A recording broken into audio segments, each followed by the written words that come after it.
hope your last 24 hours were magnificent. Did you get any studying done? That may be tough to fit in because you got the work day. Okay, let's see. Where are we? We got into finance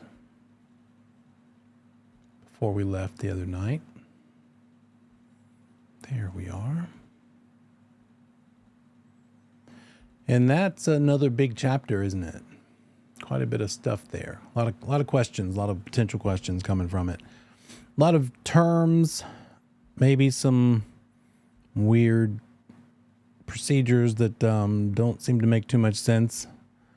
But let's start with a bit of a little review. I'm gonna start up a poll session. Did that just pop up on your window? You see a poll window.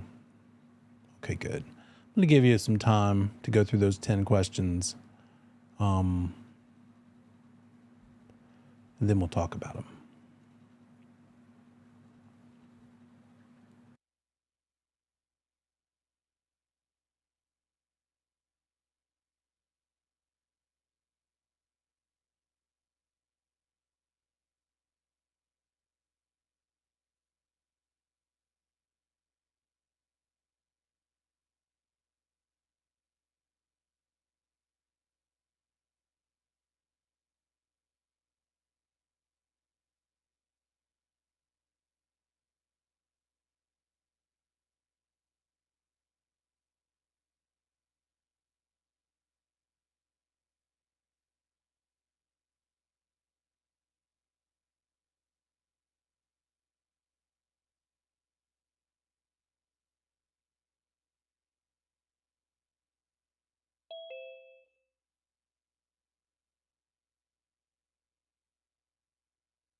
If you're just joining us and you don't see the poll window, that's what we're doing. We're doing a little poll, series of poll questions. Just hang in there. I don't know if it'll automatically come up if you came in after I triggered it. But if not, we'll be talking about it here in a minute.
Okay, we're just about there. Going to go ahead and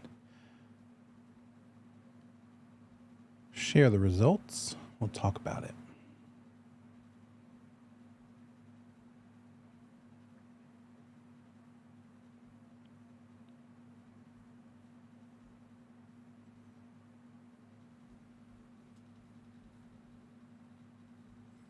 There we go. Okay.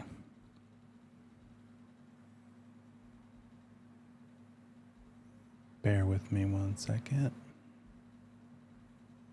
Can you see? I've shared the window. Hopefully all of you can see the shared results. And let's talk about it. So an express contract is always written. True or false? Express contract always written. Most of you got it right. That is indeed not true. Express, and don't feel bad, everybody gets it wrong. People just seem to think express means written.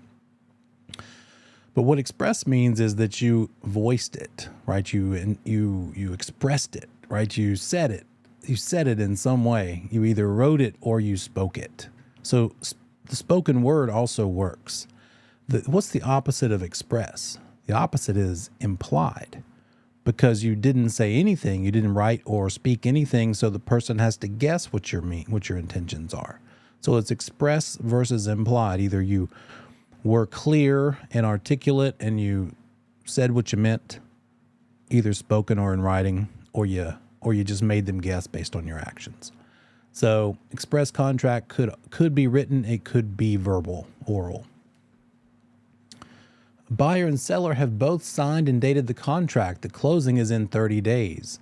This is an executed contract, true or false. We have an even split. And it's the semantics. It's one of those things where it doesn't really matter in real life once you get out in the wild, but you got to get there first. So to get there, you got to get through this test. And for the purposes of this class and this test, the two words that you are being tested on right here are executed and executory. Executory. And I promise you, 20-year veterans use this improperly all the time. They'll say, we have an executed contract. And what they mean is we have an executory contract, because if it's in the under contract phase, you're not finished yet. Executed means you're all done. If you have an executed contract, then you got paid. That means it got closed. It's done. It has closed and finalized, all finished. So if the closing has not yet happened, then what you have is an executory contract, not an executed contract. Which of the following is illegal?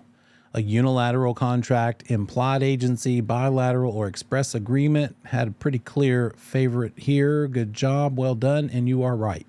Implied agency is not allowed. We are not allowed to make the client or potential client guess what our role is. And that's what we'd be doing if we only implied our agency through our actions. Oh, she's taking care of me. She's nice. She answers the phone. She gives me the documents. I guess she's my agent.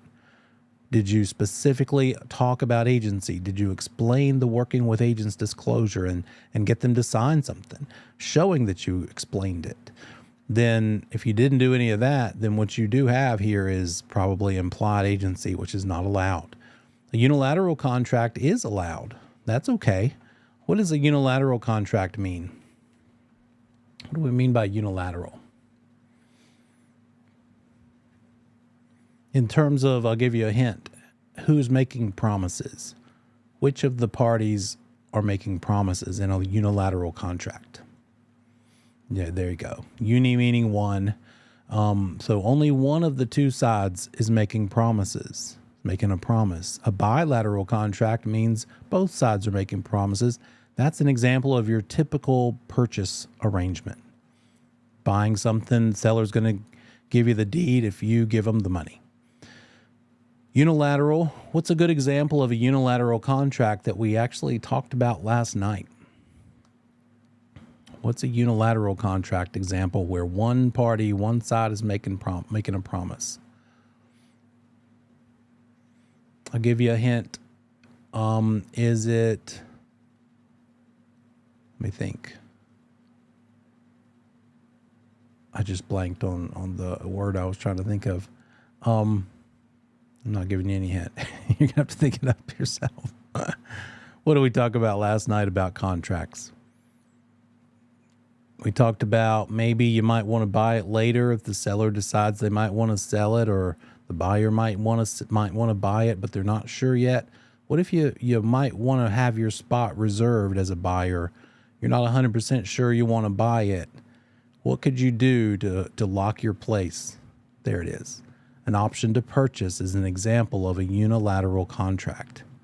Because once the buyer has paid that seller the option fee, and they have this contract, this option contract, then the seller just has to sit back and wait and see if the buyer wants to execute it, wants to exercise it is a better word, wants to actually turn that option to purchase into a contract to purchase. And then what's left? What's left here? Express agreement, yeah, that's not illegal. An express agreement is something like we just talked about that you intentionally discussed. What makes a contract voidable? Oh, the V words. We had valid, void, and voidable. It's all about the consequences of breach. If somebody breaks their promises in a contract, for instance, with a valid contract, are there consequences on both sides, or just one side, or no sides? Valid contract, are there consequences for breaking your promises, for breaching the contract to both the buyer and the seller, or just the buyer, just the seller, or neither one? For valid, they both have consequences. They can both suffer. It's actionable by both sides. What about a voidable contract? Are there consequences for both parties, just one party, or neither party when it's a voidable contract? Voidable. There's a problem with the people when there's a voidable contract. And if one of the parties, not necessarily the seller, but it could be, but if one of the parties is not 18, not sane, or not sober, then that party is free to go with no consequences if they choose to back out. So voidable, what makes a contract voidable if it's not in writing? Well, we talked about that too. That's the third V word, void. Void versus voidable. And when we see a voidable contract, you can remember it this way.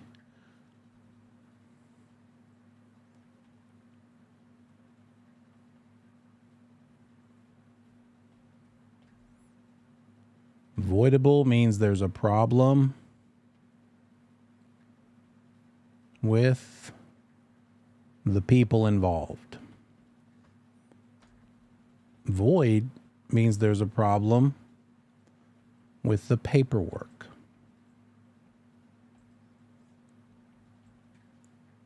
Example, there is none. It's not in writing. That would be a void contract. If it's not in writing, why is it a problem? Well, because it is unenforceable.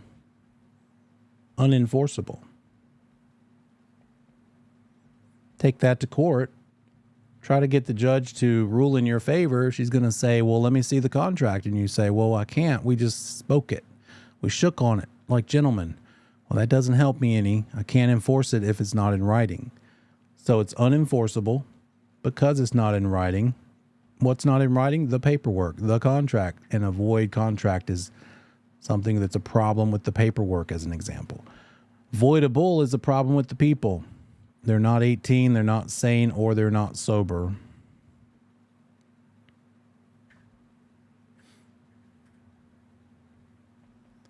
Not any of these three things.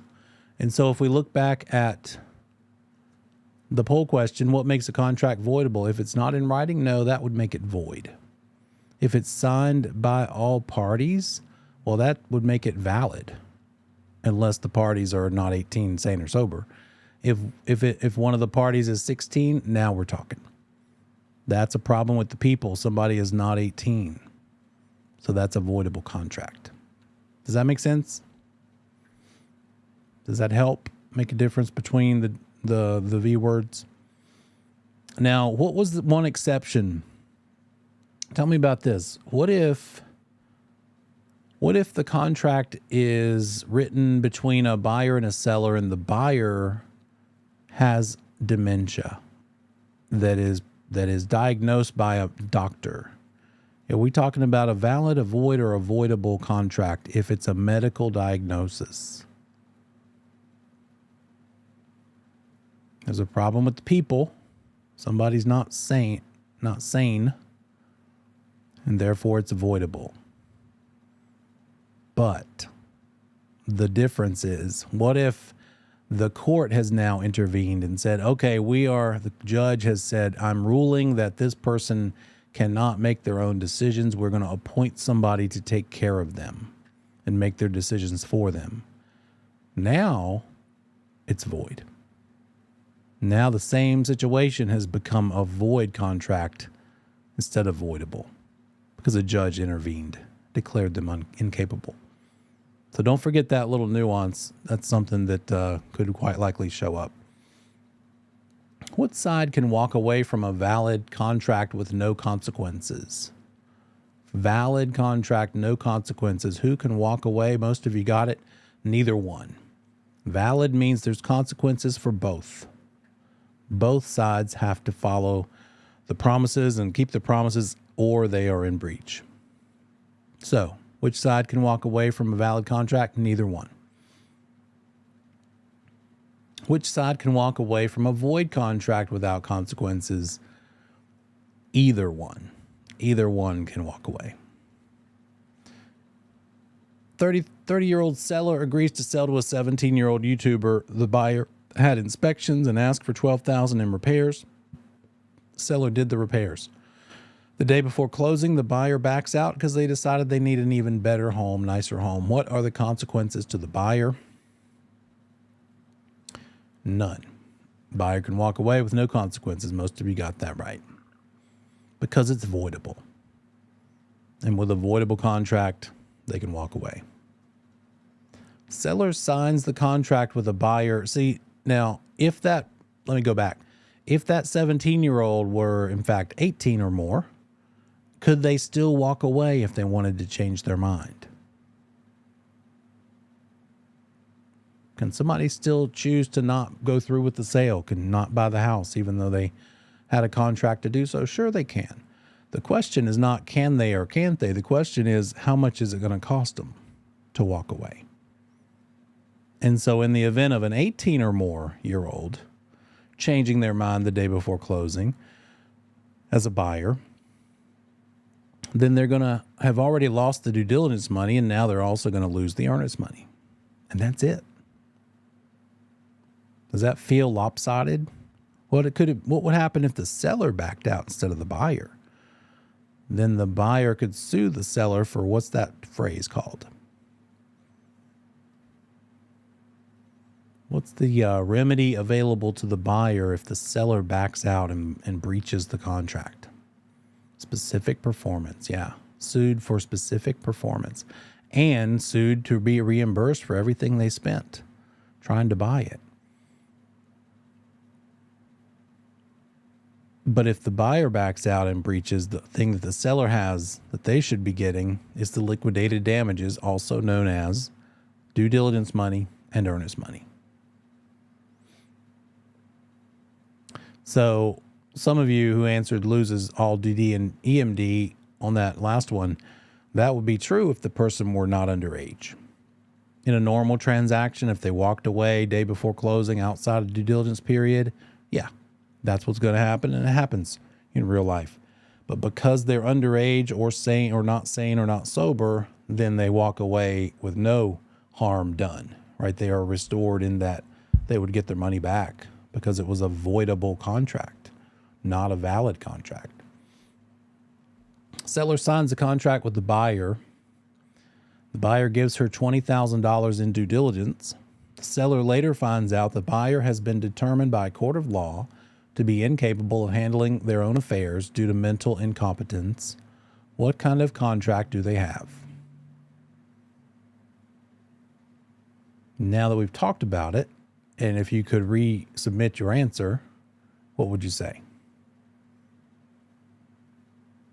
Because the court is involved, the judge is involved, the person's been legally declared incapable, it would be void. It would be void. Now, one of these answer choices that's wrong says valid because the two consenting adults can close successfully. Let me take a piece of that out. What if this is the situation and it's a void contract, but what if the person in charge of that mentally incapable person decides it is in their best interest and they go ahead and decide to buy it and go through closing? Can they, even though it's a void contract, could it still successfully close?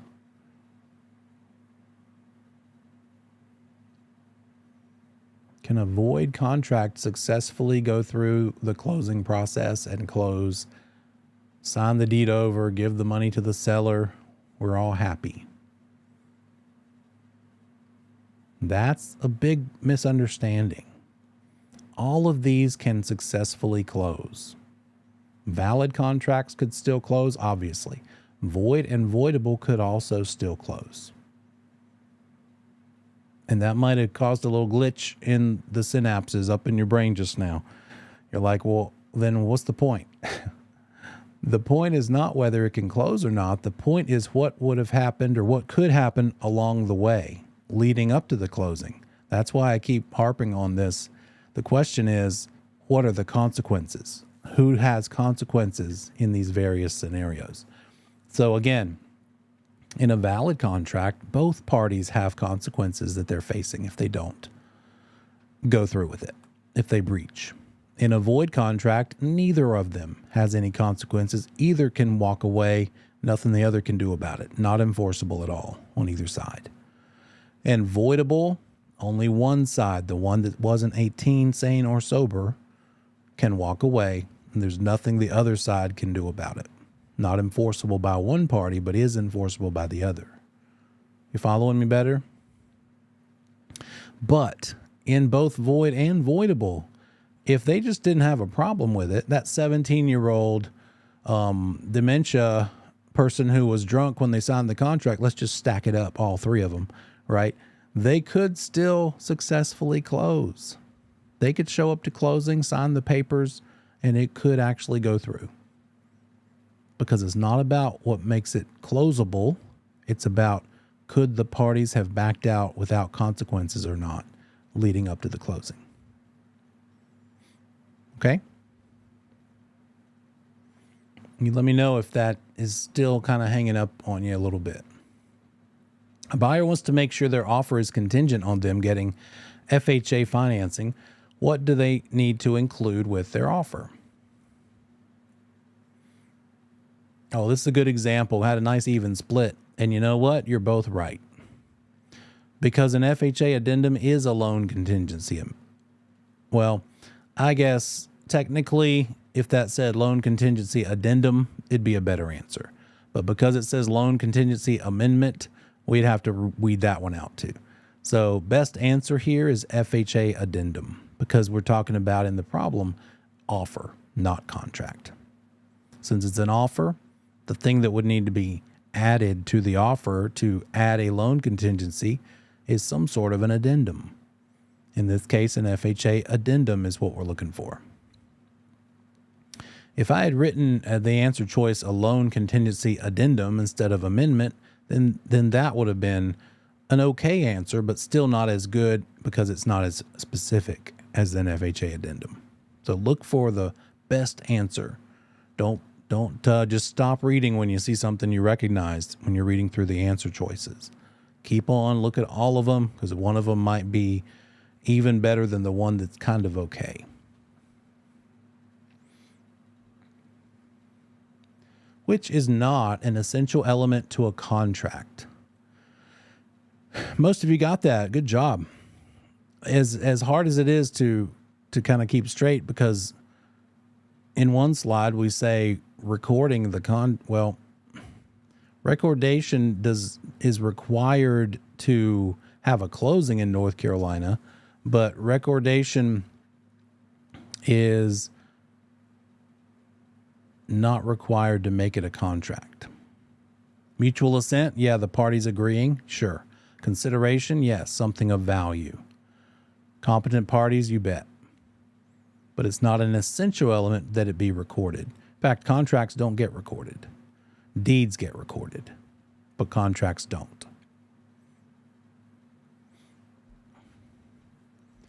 All right. So if you're, obviously we've got some practice questions, practice tests available to you through ClassMarker. If you are, this is probably a good time in the course.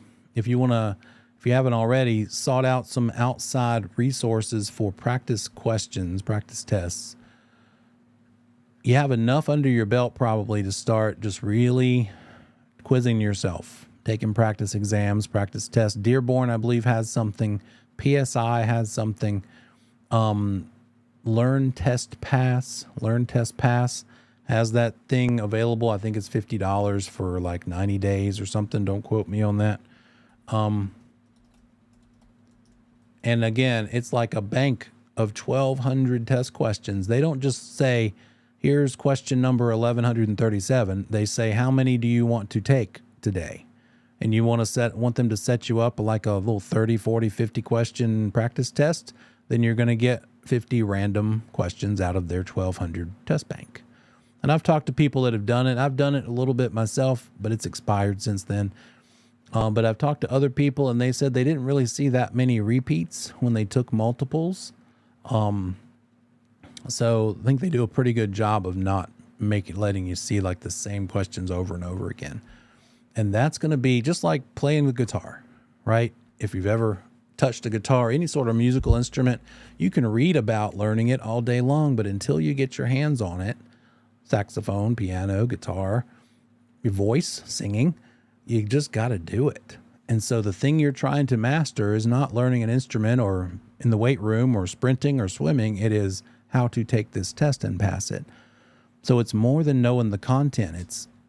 It's utilizing the content in the format of a test. So now's the time to start really working on test taking skills because you have enough content to do so. After tonight, I would say it's safe to go ahead and take your midterm. The sooner the better. It's also probably in the next week or two good to go ahead and order your background search. Once it comes back, it's good for 180 days. If you were to somehow not take the PSI or not pass one of the sections and use up those 180 days, then you would have to submit a new background search. So that's how that works. But it's usually probably, if you're planning to do the PSI pretty soon after we're done with this course, which is always the preferred method because you're just going to continue to forget things the longer you go from taking the test or the final exam. Then now's the time over the next 2 or 3 weeks, probably good to go ahead and take that background or submit for that background search. Okay. We left off. We talked about, there we go, principal and interest. So your mortgage payment consists of both of these things, hopefully, unless you are paying an interest-only payment, then your payment is going to be partially going toward the interest to the lender, and the other part going toward paying down what you owe, the principal loan balance. What if you're making a fully amortized payment? In the beginning, say the first couple of months, how much of that payment is going toward principal versus interest? More or less toward interest in the first roughly half of the loan term? Yeah, more of it. Greater proportion. That's why the lenders are smart. They stack it. They front load it, right? They give themselves more money in the beginning than toward the end. They also know the statistic is 3 to 5 years is the average amount of time people own a house. I think that's growing. I think it's probably going to grow as a result of the last couple of years of people paying so much more for houses to beat out other buyers. But still, even if it's 8 to 10 years, I'd much rather earn the most interest I can while people still own the thing, right? So that's for a reason. That's by design. Lenders are smart. Another word you'll see this referred to when we get to the investment chapter is debt service. Debt service, you see that, you think, oh, that's the loan payment. That's the mortgage payment. I'm going to throw the word mortgage out there a lot. But every time I do, I want you to think in your head, he really means deed of trust. Because in North Carolina, the mortgage is actually called a deed of trust, but it's interchangeable. But officially, a mortgage and a deed of trust are the same thing, but a mortgage is a two-party instrument. Who are the two parties when we're talking about a mortgage? Who are those parties?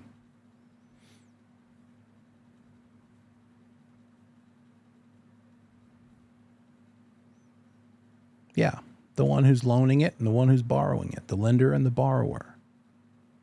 That's the two parties. And if the lender wants to foreclose on the borrower, what's the lender got to do in a mortgage lien theory two-party system like South Carolina? What's that lender got to do to foreclose on the borrower? It's judicial. Well done. Yeah, take them to court, sue them for it. And that's a longer drawn-out process. In North Carolina, though, it's faster. If you want to be a lender, loan money in North Carolina, not South Carolina, because then you can foreclose easier. It's quicker because it's just the way the system is. The borrower signs the deed of trust, and in that deed of trust, it says, we're doing this non-judicial system, and therefore, yeah, go ahead and take the property. That's how confident I am that I'm going to do what I promise you I will. In the promissory note, by the way. How many parties are involved in this deed of trust non-judicial foreclosure system?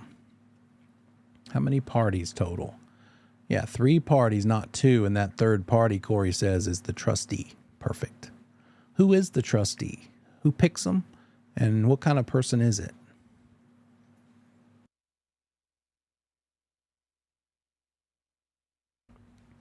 An attorney hired by the lender. Somebody to be in a position of trust.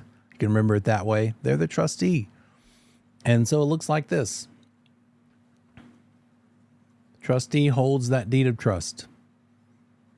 Grantor is the borrower. The beneficiary is the deed. If you see the word grantor and beneficiary, you're going to think, oh, this must be a deed of trust situation.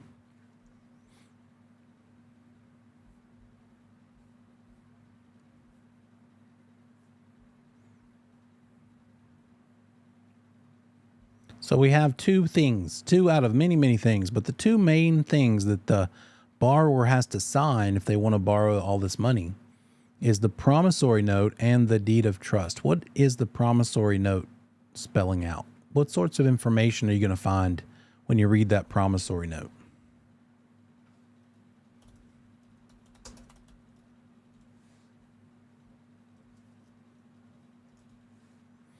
Yeah, the term of the loan. That's a good one.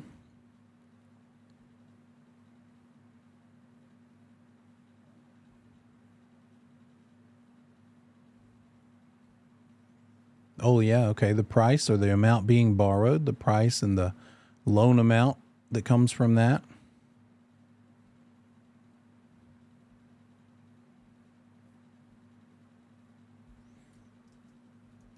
What else? What's the biggest thing the lender cares about? What number is super important to that lender? That's the whole reason they're willing to loan you that money instead of putting it in the stock market. They got millions of dollars. Why don't they just put it in a stock market? Buy a stocks or bonds or something. There it is. Deborah says, and the interest rate. Because they want to make interest off of that money. They want that money to generate interest. Here are some examples.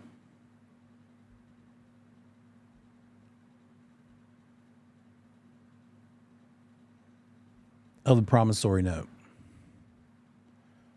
I was looking for one that was all filled out, but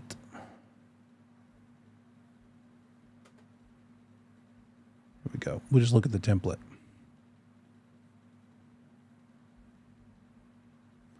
There we go. What sort of things are in this promissory note? This is not something we as brokers do anything with. This is nothing that's available to us through the Realtor Association. I just Googled it.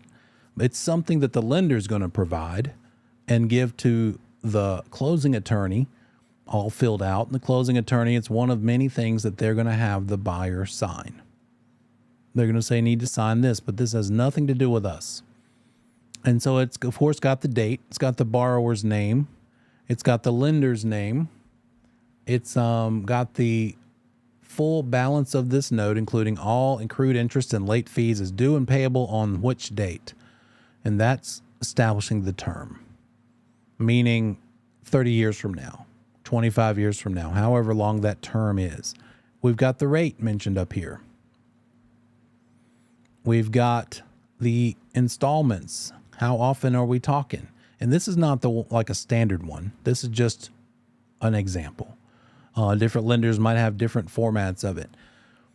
Borrower shall pay a lump sum by such and such due date, or just installments, weekly, monthly, quarterly. Is there going to be a late fee? You better believe they're going to have a provisional late fee built into it. Is there any security? And if we're talking about specifically buying a house, which of these two boxes would get checked? Is this a loan, a promissory note backed by something with collateral? You bet. So there is security, and that's going to be in the form of the deed of trust that is identifying the property that is the collateral or the security for the loan. So different promissory notes look different ways. One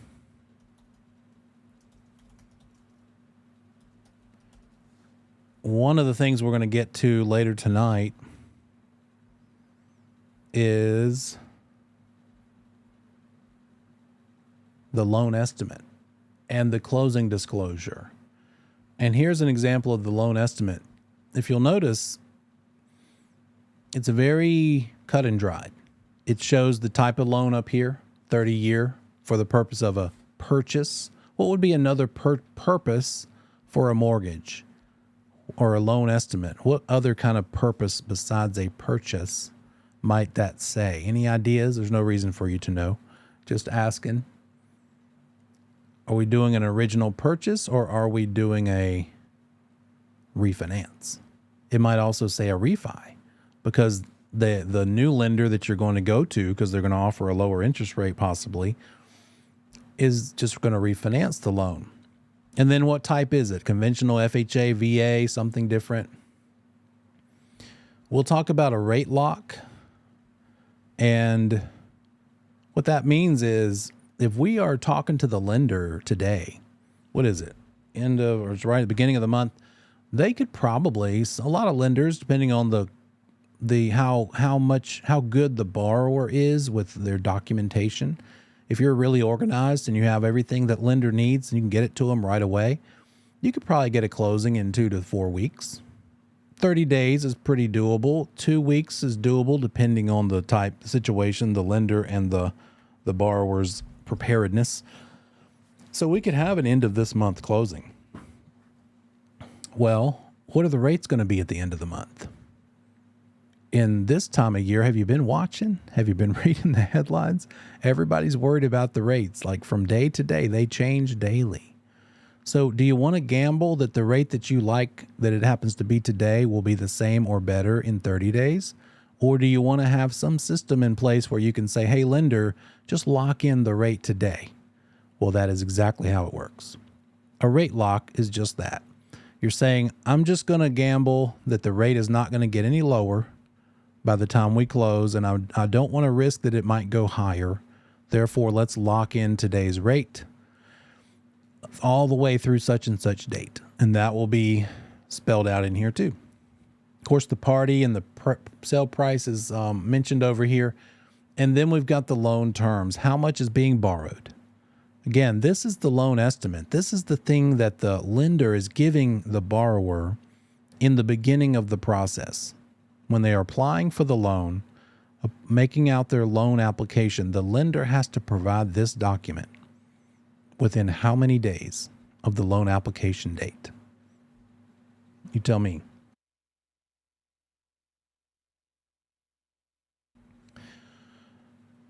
It's 3 days.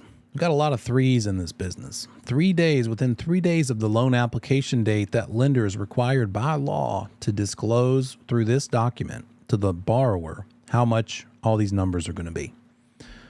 And if some of these numbers, the lender is held to such a high standard that if they're wrong and it ends up going more than, the lender has to absorb the cost. But other things they don't. We'll talk about that later. Loan amount, the interest rate we have right here, therefore how much is the payment going to be, monthly principal and interest, and there it is. Borrowing $162,000 at 3.875% results in this case of a principal and interest payment of $761.78. Can these amounts increase after closing? No, they can't. In this case, they're saying no. Is there a prepayment penalty? In this case, there is. Sorry. There we go. It keeps bouncing around on me. And it says, look, as high as $3,240 if you pay it off within the first 2 years. Is there a balloon payment? Did we hear that term balloon payment last night? What do I mean by balloon payment?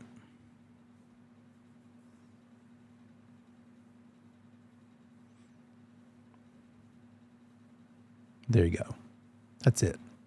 All those payments leading up to it. If it's a 30-year loan, that's 360 payments. So 359 payments are the exact same amount, but that 360th is a bigger, different amount because it was amortized in a way that let them have affordable monthly payments as long as they could make the big chunk at the end.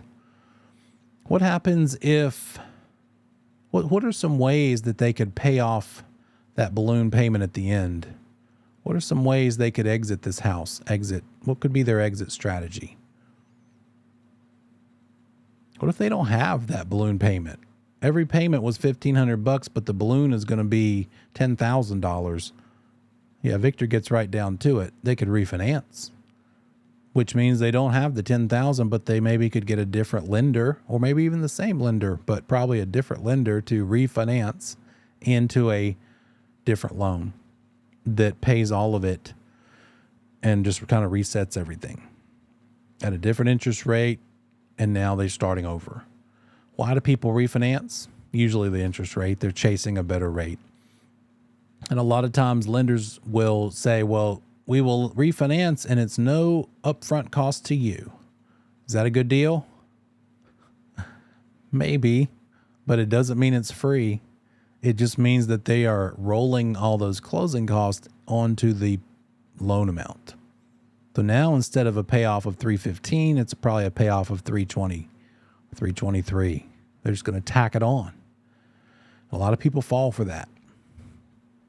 We have payments here. Looks like they break it down. The mortgage insurance we'll talk about later.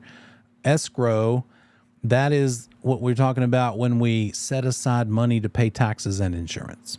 The lender would rather you send in your monthly payment, including a piece about 1/12 for taxes, 1/12 of the year for taxes, 1/12 of the year for insurance, so that when those bills come due later in the year, it's there and available to be paid, because the lender knows, the mortgage lender knows, if taxes don't get paid, I could lose my spot because they have the first lien priority. Let's make that a priority.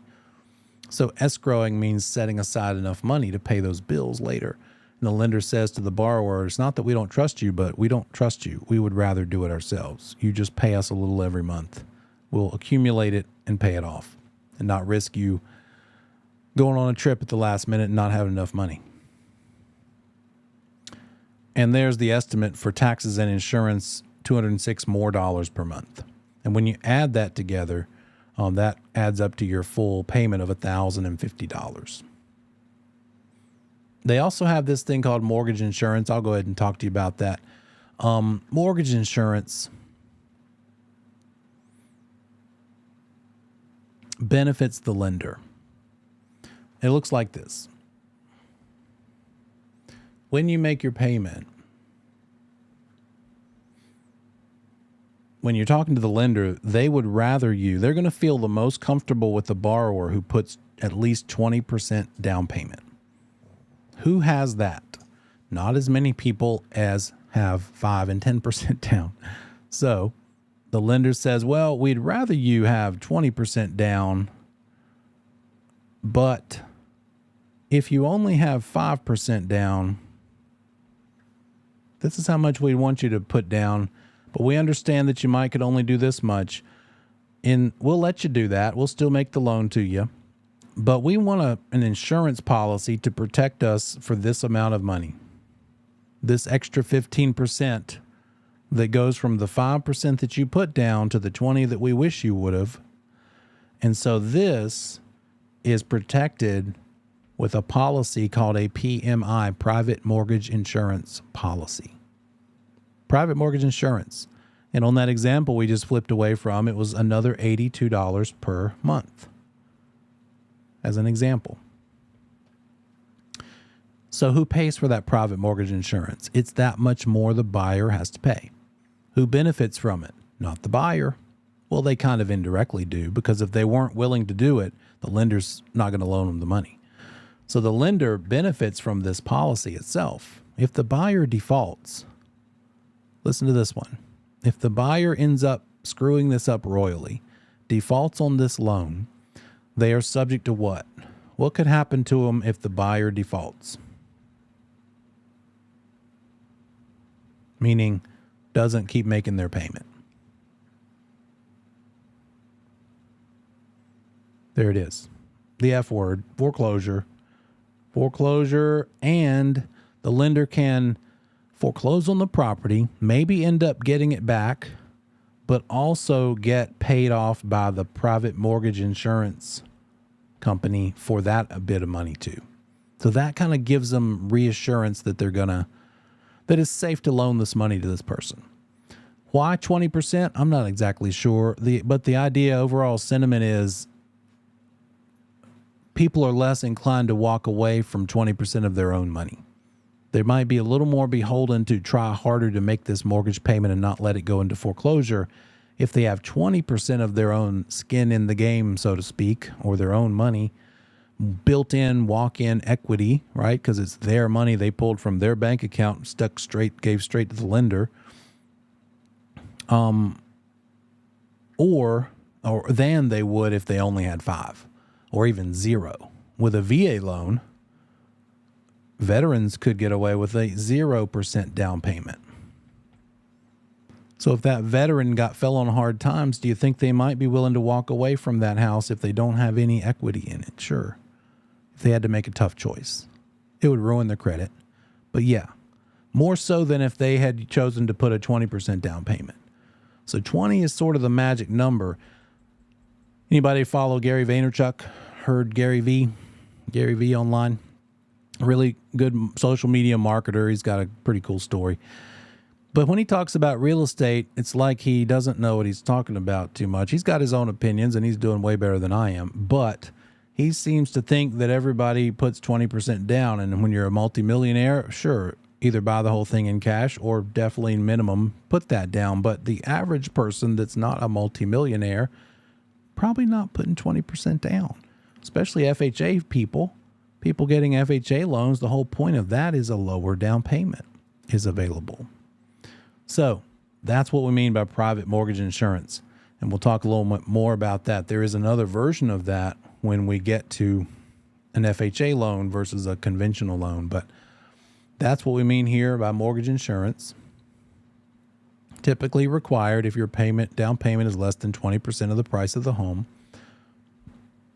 And then at the bottom of this loan estimate, it shows that the closing cost the borrower is going to have to pay, which we'll learn a whole lot about in Unit 21, which is right after this, is $8,054. It includes $5,600 and some in loan costs and $2,382 in other costs, and we'll learn what those are. And therefore, how much is the buyer going to need to bring total? between the $8,000 for closing costs and the down payment. Total $16,054. And that's just the first page of this loan estimate. The second page looks like this. They are detailing to the dollar, even to the cent. In this example, just to the dollar, of the various fees associated with the loan. When you take post-licensing 302, we make one of these from scratch. So you really get a good feel for how this thing works. But thankfully for this class, you don't have to know it quite so intimately. But I want you to see it because this is part of the loan estimate. It is a stock standard form in a format that every lender has to use. And that keeps lenders from hiding things in the fine print like they used to be able to do. For one thing, in this case, we don't mention any discount points, which we'll learn about later. A discount point is a way that you could have a lower interest rate. If you paid more money up front, the lender would reward you by giving you a lower interest rate over the life of the loan. So if a lender wanted to brag about how they offer a 6% rate instead of a 6.5% rate like everybody else, you'd have to read the fine print and probably discover that it's because they're charging $4,000 up front for discount points. We'll do some of that math later. But that's the fine print kind of way that they used to get people. And so that was the whole point of this system. Flip on over to the last page and we've got some more disclosure here. One thing that they mention is an annual percentage rate. The idea of an annual percentage rate is, well, there's an interest rate, but then there's also all those closing costs. And when you factor all that in and make it into a version of a rate, what is that rate? So this is not the rate they're paying their loan based on. This is just kind of giving somebody a benchmark, a way to compare different lenders' loan estimates so that you can appreciate that there's the rate they're giving, but also how much in fluffy fees, like extra fees, are they charging. So it's sort of that idea. They talk about a late payment and refinancing and will they sell it? We intend to transfer servicing of your loan. So probably within the first week, they're probably going to sell this loan to a different lender in a big batch, as we'll talk about when we get to the secondary mortgage market. So that's a loan estimate, and we'll get a little more into that later. But you can see how every lender has to share all the various parts in the exact same places on the same types of pages. Helps everybody compare one lender to the next in a sort of what's called an apples to apples basis. No surprises. Talked about this word. Don't forget, hypothecation is that thing that's happening with the deed of trust. You're putting the property up as collateral. Yeah, okay, please let me borrow $800,000, and if I don't do what I promise and pay the bills, pay the mortgage, then you can take the property. You're pledging that property as collateral for the loan. Otherwise, you're not going to get the loan.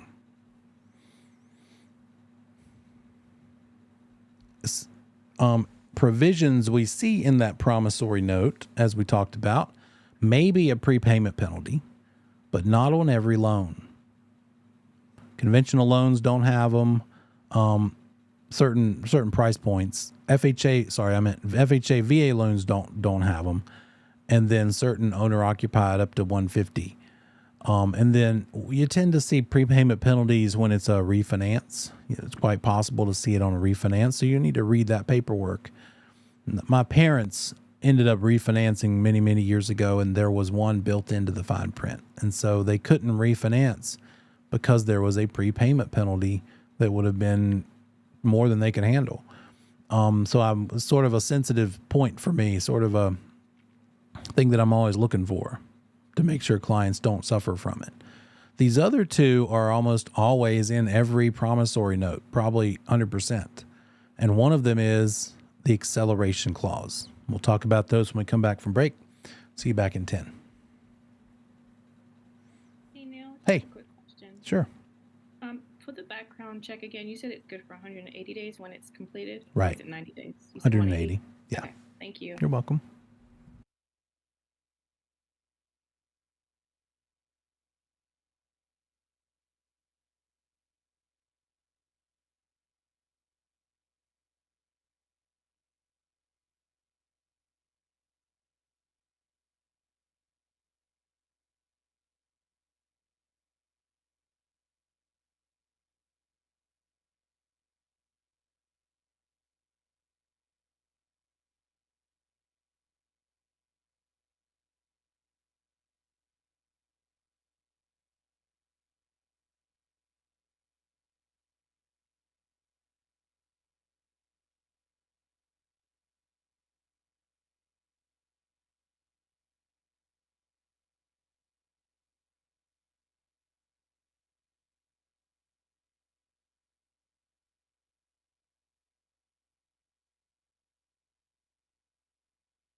Okay, welcome back.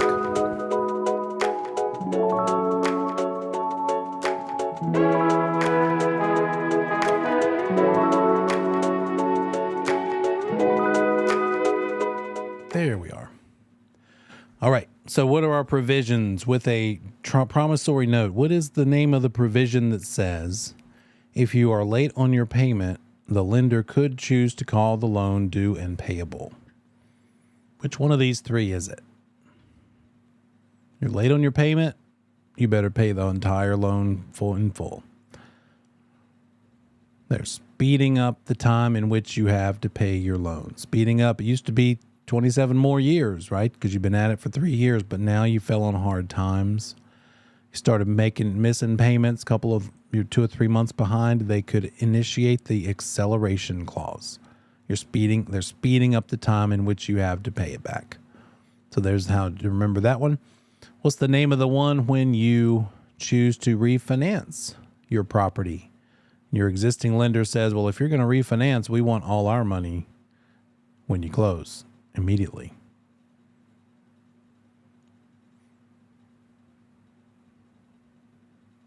Just another reason that would trigger the alienation clause, right? We tend to think of it as selling the house triggers it, and it does. It's due on sale clause, but the effect, the result to the current lender is the same either way. They are no longer going to have the loan or the house as collateral for the loan. Therefore, they want all their money. You got to pay them back all their money. So whether you're refinancing or you're selling to somebody, that triggers the alienation clause, the due on sale clause.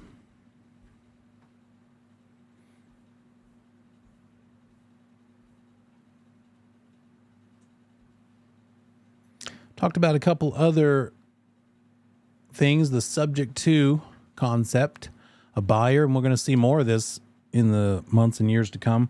A buyer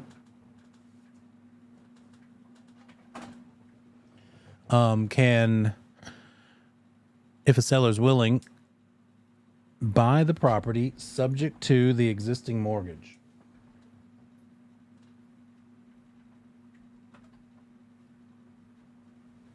And that means they're going to just take over those payments. The lender would want to know about this. And the lender would need to give permission for this, but a lot of times they don't. A lot of times the parties are trying to keep that from the lender, which could, once the lender finds out about it, potentially trigger the due on sale clause. And then force that buyer to get a normal new loan at today's interest rates. Loan assumption. The buyer is assuming the seller's loan, but in that situation with a loan assumption, the foreclosure deficiency is on the buyer's shoulders first, but the seller is secondarily liable, secondarily responsible for it if it goes into foreclosure.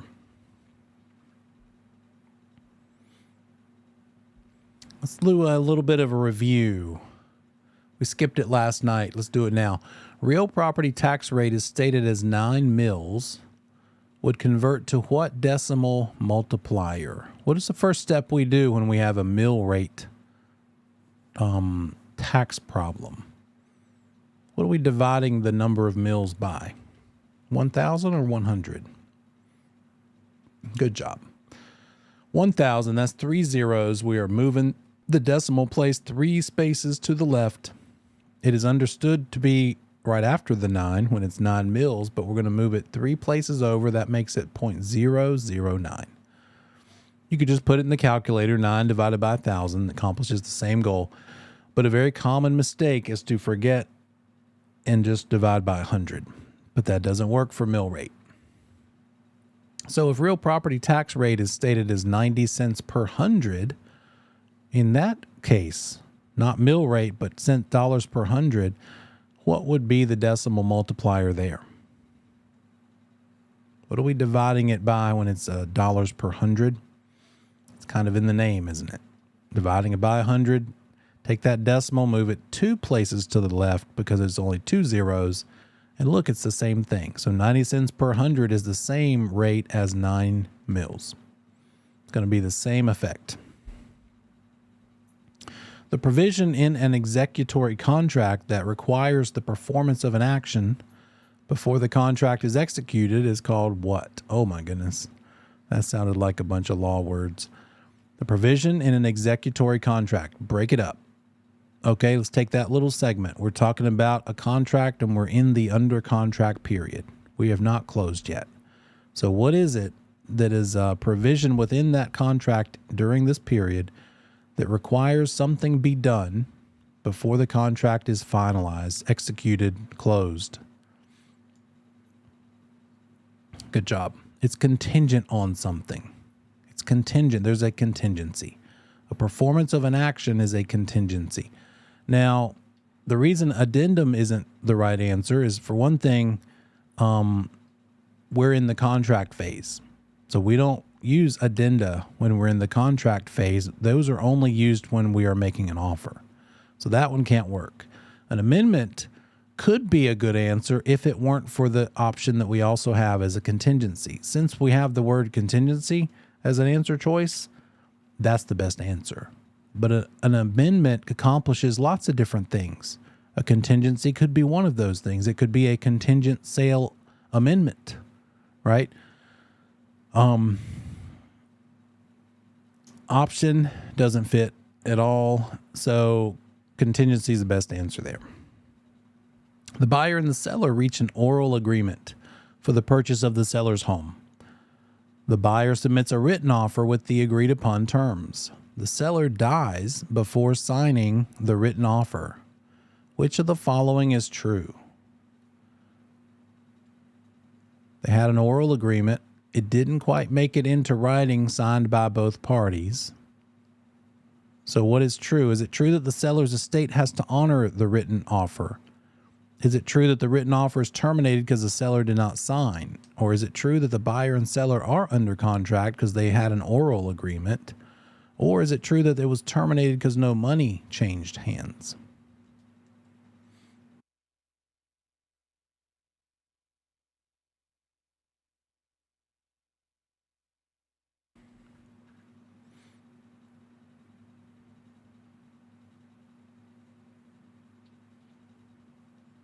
So in that case, the written offer would be terminated.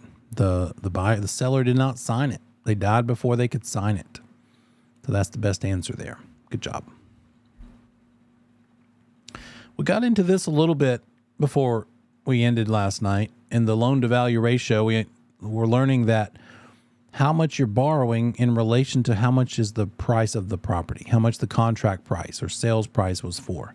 What's the relationship? That is this ratio called a loan to value ratio. What percentage of the sale price is being borrowed? And the lender cares about this a lot, right? Because if you're borrowing 80% of the sale price, that means you're having to put 20% as a down payment. And what did we just learn 15 minutes ago? The lender would rather us put at least 20% down. So the lender's going to like this arrangement. They like an LTV of 80-20 or 80% because it means the borrower has a lot of their own money at stake. Who's willing to walk away from 20% of the sale price? Not a lot of people. $100,000 house, that's $20,000 we're not likely to walk away from. Versus if we only put 5% down. You want to walk away from $5,000? Maybe. $20,000? Not so easily. So to do that math, you're going to run into that quite a bit. What's the dollars needed for an LTV of 90% on a $200,000 sale price. $200,000 sale price. The LTV is 90%.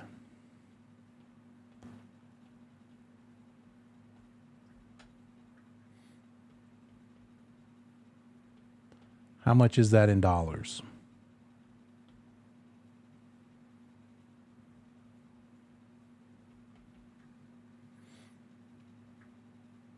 $90 of 200,000. $180,000 is how much you're borrowing. That's what you're borrowing when you borrow 90% of 200,000. And so, therefore, what's your down payment? What's that borrower going to have to put as a down payment? If they're borrowing 180 and the price is 200, then their down payment is the difference. $20,000.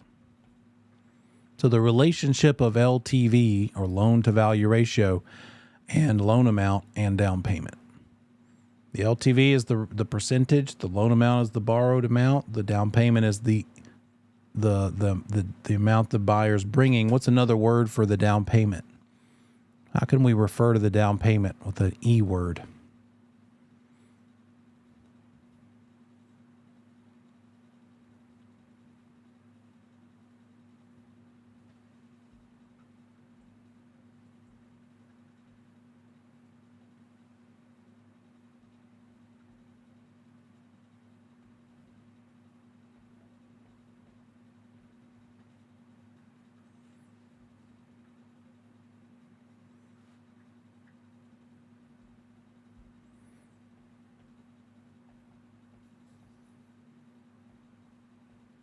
That 20% down payment's right about in here. The full price was, what did I say, $200,000? Did I say 20,000? The 10% down payment. The full price is 200,000. This amount is what that borrower is going to have to pay back. That's what they're borrowing from the lender, right? When they buy the house, they've got to give $200,000 to the seller, and it's going to be a combination of their down payment and their loan amount.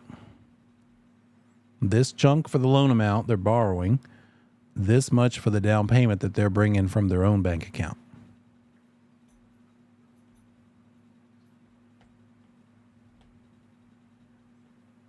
That's what this is. So those two added together should add up to this purchase price. And the word I'm looking for here, there you go, Victor, is equity, right? The walk-in equity, the equity they start out with on day one. They have $20,000. If they were to theoretically sell it, if they didn't have any other closing costs, they would hopefully get that back. But in real life, we know that they would have to have some closing costs and maybe an agent commission or something. But that's how much they are left with when they sell the property and pay off this loan amount. They got to pay this back. They're going to have that as equity. Now, while they are owning it over the years, this equity goes up while the loan amount goes down. How does that happen? A couple different ways. The equity goes up one way because of appreciation. Properties tend to appreciate over the years, hopefully. Maybe it's the years when they go down, but those 2006, 7, 8 years weren't so great. Appreciation kind of went down. Could also happen with capital improvements. The word capital improvement means we're making it better. We're making it worth more. We're adding another room. We're renovating the kitchen, renovating the bathroom, turning a carport into a garage. And then number 3, paying down the loan amount. This $180,000 is what you owed on the first month, but after the first month, you didn't owe $180,000 anymore. you probably only owed $179,913. It's a very small amount that you paid it down, right? So we're going to have to do that math, by the way. One of the potential math problems you're going to have to be able to do is, what would your loan amount be after the first month's payment? What would your loan amount be after the first loan balance be after the first? How much is this going to decrease when you make your first monthly payment? We'll get to that later. So we do need to have a pretty good grasp of this stuff, the difference between equity and loan amount, and how this equity can gradually go up over the years. Might get lucky, might go up quite a bit because we have pretty steep appreciation. In the last 5 years, we had pretty good steep appreciation and people's equity went up quite a bit. And then a couple years ago, the government said, hey, wait a minute. We don't like your tax values. We want to raise those and therefore increase how much your annual taxes are because a lot of growth, a lot of appreciation, we are feeling left out. So LTV, something you're going to run into quite a bit. We looked at this one already. Let's see. Oh, here we go. The loan factor. In your book, in chapter 15, not sure what page. I think I've got it right here. Bear with me a second.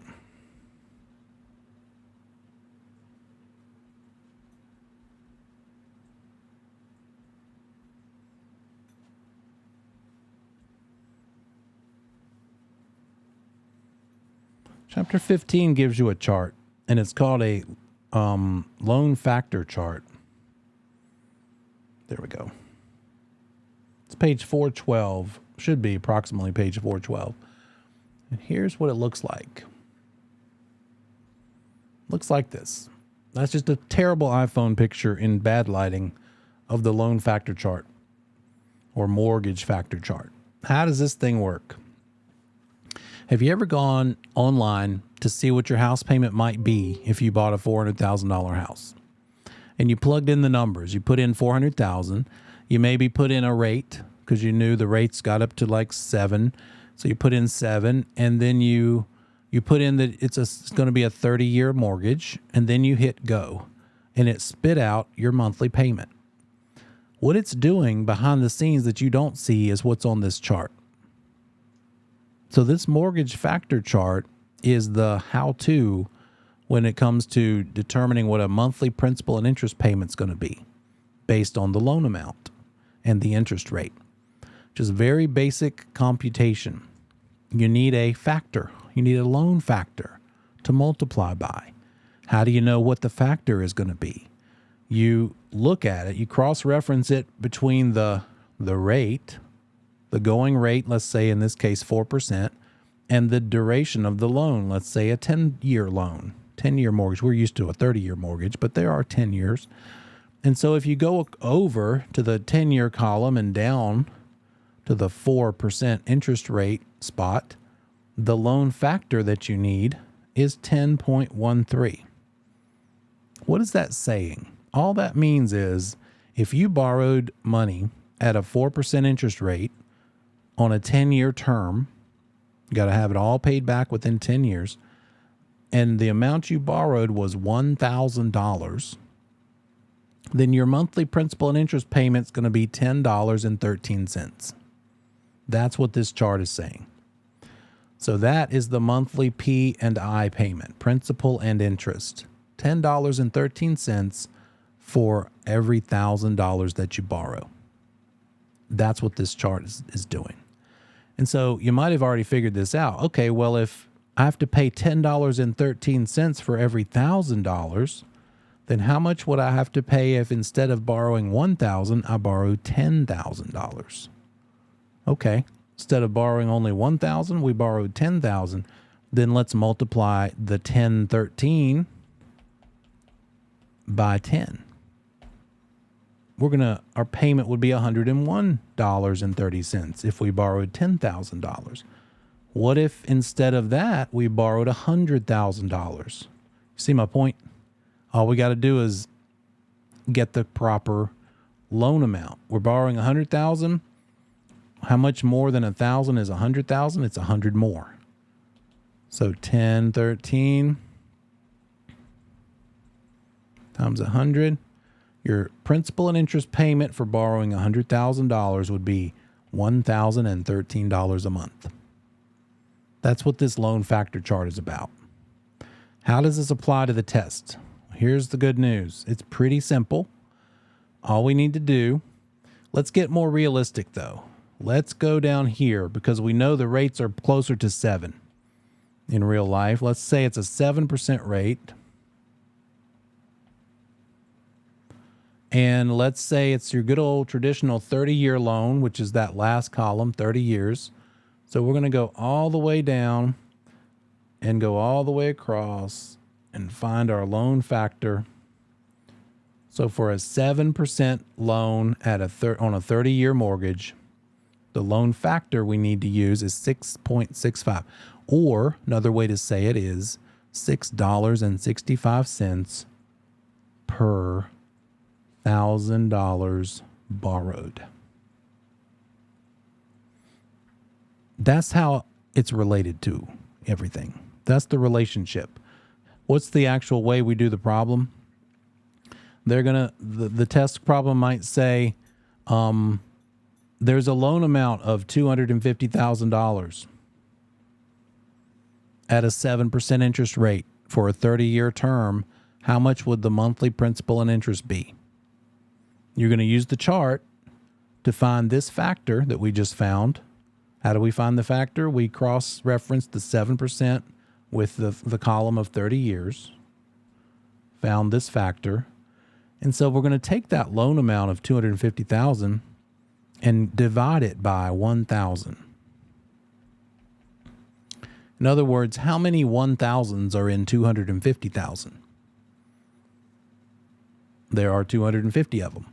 How many $1,000 bills are you going to get if you take 250,000 in pennies to the bank? I want this in $1,000 bills. They're going to give you 250 $1,000 bills.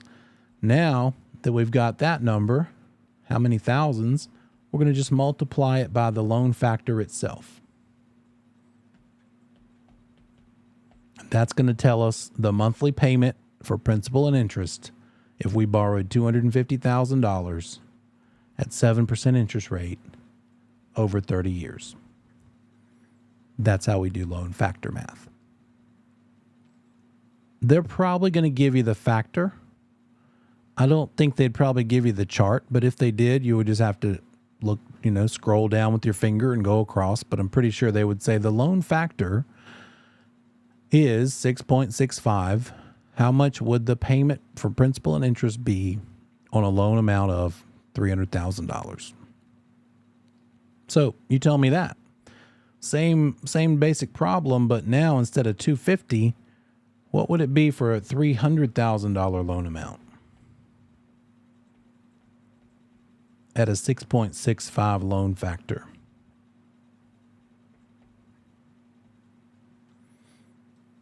Borrowing $300,000, 7% interest for 30 years, which means a loan factor of 6.65. How much would that monthly principal and interest be? We're just going to say 300,000 borrowed means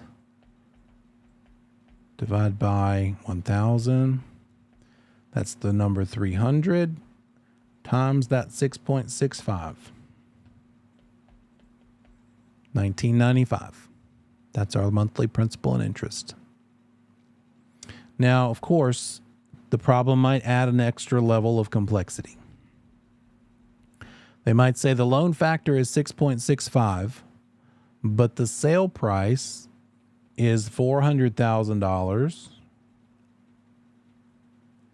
and the loan to value ratio is 85%. How much is the monthly principal and interest?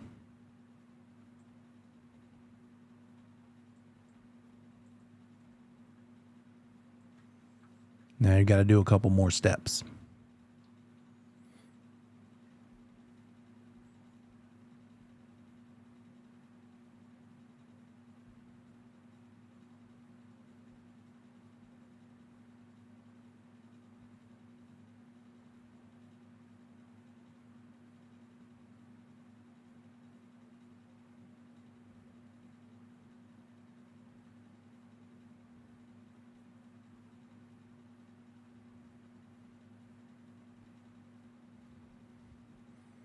So if our sale price is 400 and we're borrowing 85% of 400,000, then we need to figure out what is 85% of 400,000. So our loan amount is 340. So how many $1,000 bills is in 340,000 divided by 1,000? 340 of them multiplied by that loan factor again. There it is. Good job. 2261 is our monthly principal and interest payment.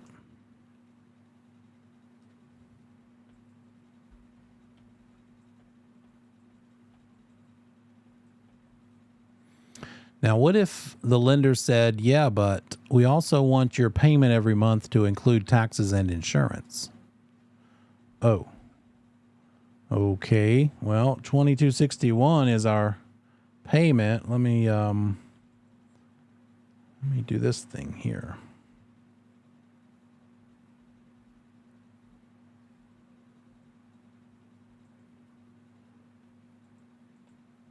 That's our principal and interest. The taxes are what? Okay, well, the property is outside the city limits.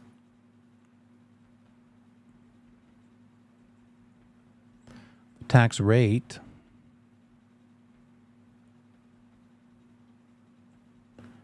is 85 per 100.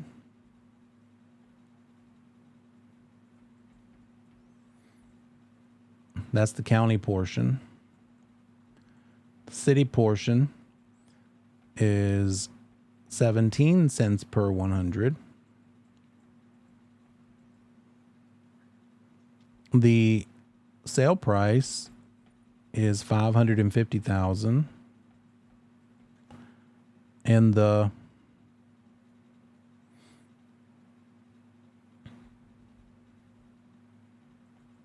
assessed value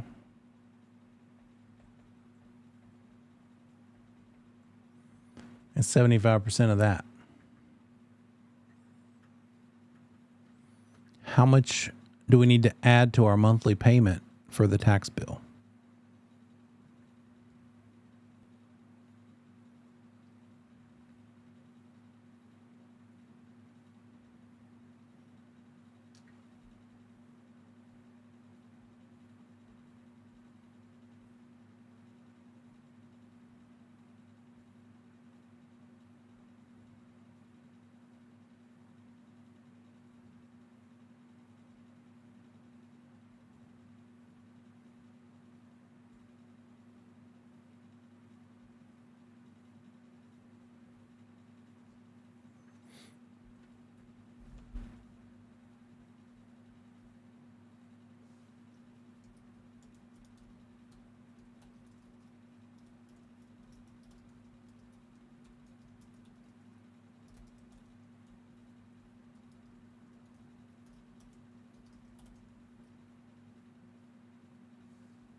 Oh, good question.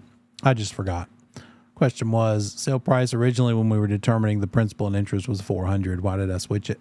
I forgot that that's what we did. Point being, full circle, right? They could add all this stuff together, put it all in one problem. Now you're going to have to be able to calculate the monthly taxes, add them to the monthly principal and interest. And so if we do that, we'll just roll with this, even though I messed up.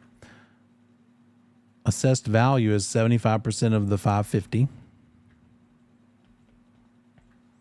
So the actual tax value is 412,500. What rate are we going to use?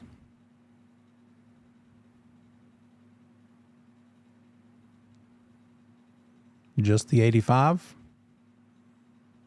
Because it said it's outside the city limits? Yeah, good job. We're just going to take that times the 85 cents per 100.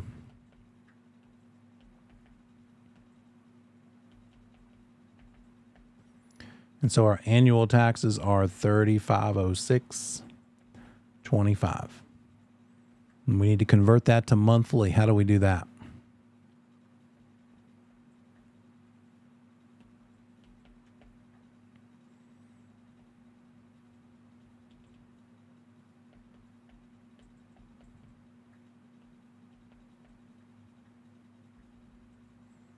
Divide by 12 months.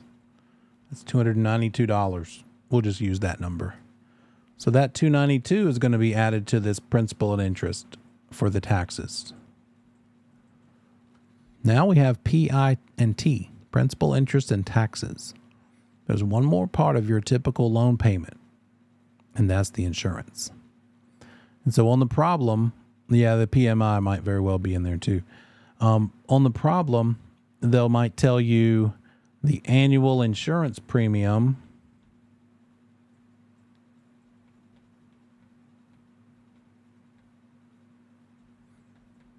is $930.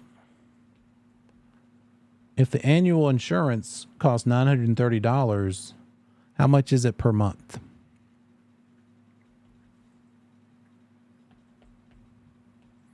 Just dividing that by 12 again. So that's another $77. And so now if we add up all three of these things, $77.50 plus the $292 plus the $22.61, our total payment of PITI is $26.30.50.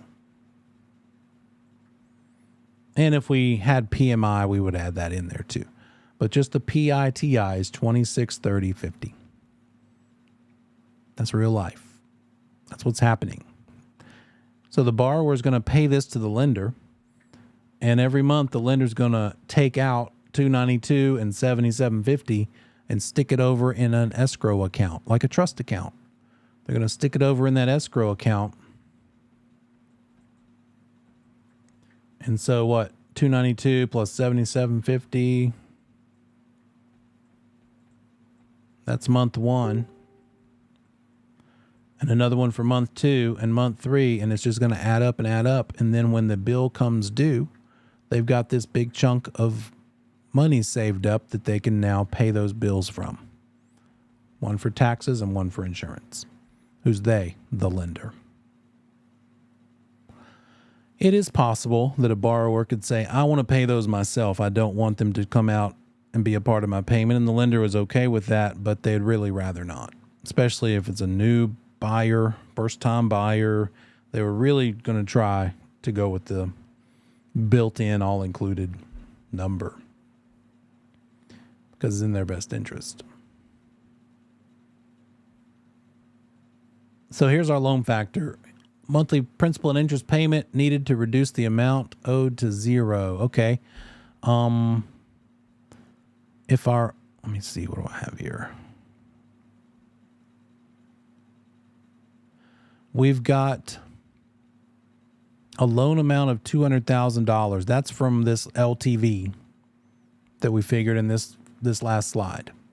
Figured our loan amount on a purchase price of $250, borrowing 80%. That's a loan amount of $200,000. If we use that $200,000 and plug it in with a loan factor of 4.78, why 4.78? Because that matches up with the right rate and duration that the problem wants us to use. And oh, look, it's right here. It's under the 30-year column. There's 4.78 if you had a 4% interest rate. Notice there's different, the same numbers pop up in other places. Not that one, but there's like a roughly a 6.54. Here's a 6.52. Those things don't really matter. The point is, depending on the rate and the duration, that's how they come up with this factor that we need. And so if it was a 4% rate for a 30-year term, the factor would be 4.78. And again, they're probably just going to give that to you in the problem. So that's what they're doing right here. Let's look at this problem. We've got a 4.78 factor, a loan amount being borrowed of 200. We need to figure out our monthly payment. Divide the 200,000 by 1,000, multiply by 4.78, and that reveals a monthly principal and interest payment of $956. You with me? Simple interest is how interest is calculated for this purpose. It's based on the current loan amount, not the original loan amount. So as we go over the years making payments, your it's going to be the same payment, but a different proportion of interest to principal. So if we take that 200,000, we need to figure out the annual interest. How could we figure out how much we're paying in interest per year? Using just simple interest calculation. Looks like this. Annual interest. Let's take a second and go back in time and remember how we calculated annual taxes. Well, there was a rate on the bottom. There's always a rate on the bottom. And there was the tax value on the bottom too. And if we multiplied the tax value by the interest, by the tax rate, we got the annual taxes in dollars. Remember that?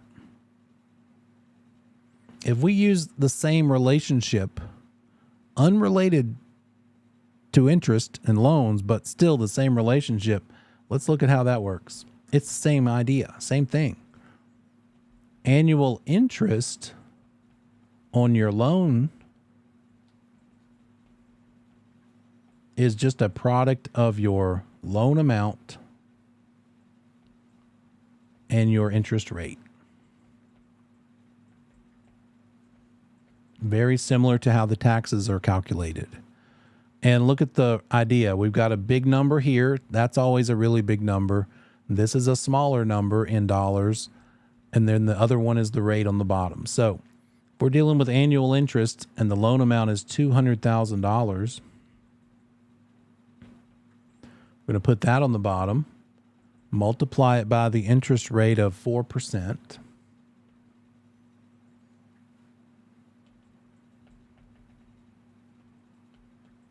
And that gives us a dollar amount of $8,000.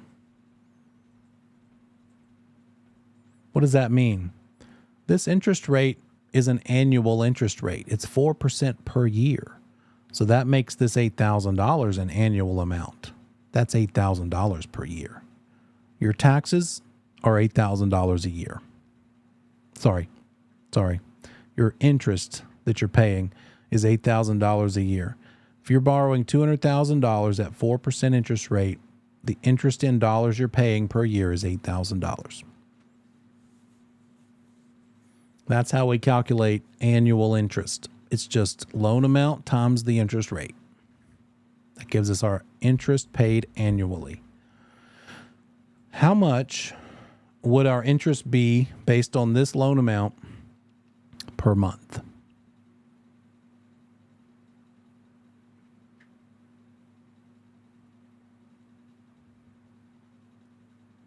Based on this $200,000 original loan balance, how much is our interest that we're paying in that first month? It's whatever $8,000 divided by 12 is. It turns out to be 666.67. That was accidental. That's our monthly. What about daily? We had to know what the daily interest is, and we will for certain things. Based on $8,000 per year, per day would be, don't forget, how much do we divide it by for this class to get days? 360, right? So 22 and 22 cents per day is the interest per day.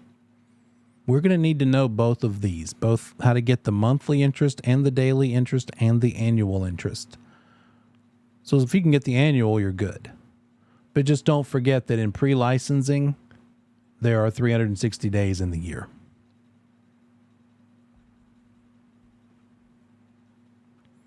Okay. So there is that little element. So taking our loan amount of 200,000 times it by the 4% interest rate shows us our annual interest dollars that we're paying per year. Now, how could we turn that into per month? We just did it. Divide the 8,000 by 12 months. It's $667 per month. This has a point. Hang in there, and then we'll see what this is leading up to. Now that we know our monthly interest of $667, that first month's payment out of your total payment, which we calculated using the loan factor to be $956, that was our total principal and interest. Now, if we subtract the amount of that that's going toward just interest, that reveals that $289 of that $956 was going to pay down your loan balance. Does that make sense? What are we doing here? We're discovering that in the first month's payment, your loan balance came down by $289 because you paid $667 toward interest. And your static monthly payment of $956, which doesn't change for every payment of the whole 30 years, always $956. But these two numbers are going to be different every month, aren't they?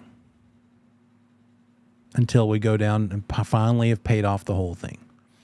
So if we're dropping the loan amount of $200,000, which is what it started out being in day one, month one, now we're going to come down by $289. We get to pay that down. So that means instead of owing $200,000 after the first month's payment, we only owe $199,711. This is the loan balance after the first month's payment. So there it is. Remember a minute ago I said that you're going to have to calculate how much is your loan balance after the first month's payment? Those are the steps required to do so. And this was just the first time. Don't worry about it. We'll get through it. We'll do it again. What if they say, what is the loan balance after the second month's payment? Oh boy. Well, it's the exact same steps, except everywhere we use 200,000, we're now instead going to use 199,711. So now we've got that. We're going to multiply it by the 4% to figure out, based on this smaller loan amount that we've now paid down to, how much is our annual interest? It's $79.88. I'm going to take that $79.88 divided by 12. Now that's $665 per month instead of the $667 it was last time. And then we're going to subtract that $665 from the payment of $956, which never changes. And that shows that our loan balance came down another $291 this time. And we're going to subtract that from the $199,711. And there you go. Your balance after 2 months payments, the second month's payment is $199,429. Here's the good news. They're not going to ask you for more than that. They might only ask you what's the loan balance after the first month. But at most, they'll probably just stop at 2. And it's just the same steps, but different loan amount. Now, totally get it if you feel a little overwhelmed right now, because that's just how this works. It hurts before it gets better.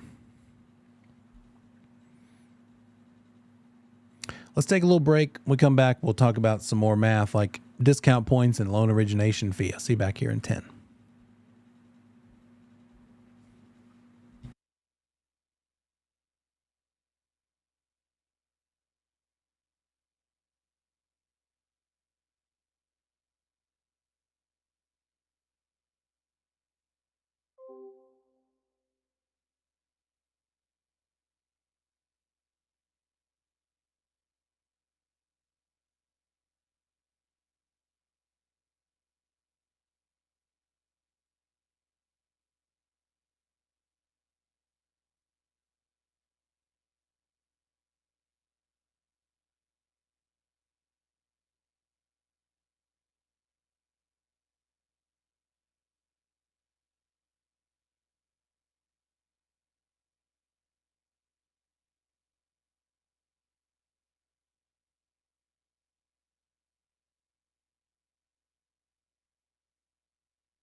Okay, welcome back. Let's get our act together here. There we go. Let's look at one. Let's do another practice one. Determine the loan balance after first month's payment.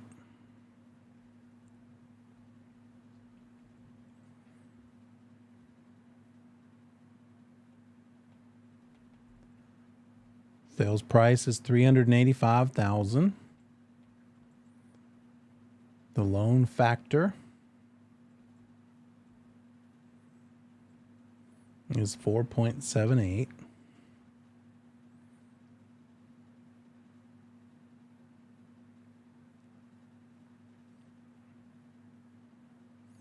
And the loan to value ratio is 95%.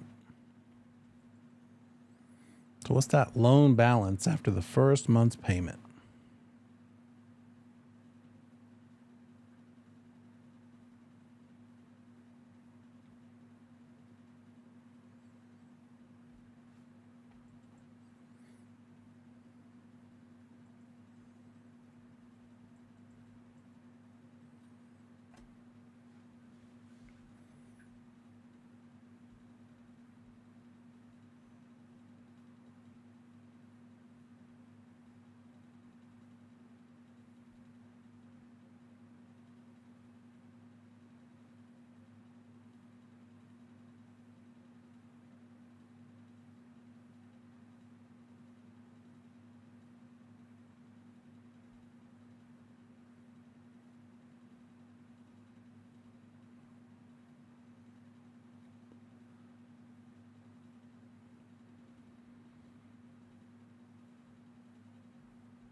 Let's do it together. So to determine that monthly principal and interest, we're going to need a loan amount, right? So before we can do anything with this loan factor, we need to convert this sale price and this loan to value ratio into a loan amount by multiplying them together. 385 times 95% is a loan amount of $365,750.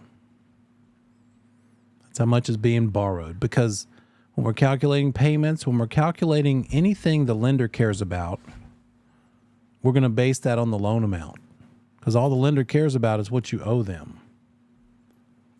So that's why we need to get the loan amount. Now, we're going to use the loan amount of $365,750, multiply it by the loan factor that was given to us, and that's going to give us the monthly principal and interest payment. In this case, $1,750 times the 4.78. Watch what happens. When you plug that in and you get this monster number, think to yourself, don't panic. I just forgot a step. Divide it by 1,000 and we're right back to normal. 1748, 29. 1748 and 29 cents. That's the monthly principal and interest payment. PI per month. Now, that's how much is principal and interest. How much of that payment is going toward the interest? We don't know. We got to figure that out. We're going to have to calculate it. How do we calculate it? We need to calculate it by getting the annual interest and converting that into monthly interest. Do we have enough information here to calculate that? No, because I forgot to give you something. I need to give you an interest rate. The interest rate that we're borrowing the money at, let's say it's 6%. So if the interest rate is 6% and the loan amount is $365,750, all right, step one was what we already did, calculate the monthly principal and interest. Now step two is calculate the interest portion per month. We're going to do that by multiplying the loan amount of $365,750 times the 6% interest rate.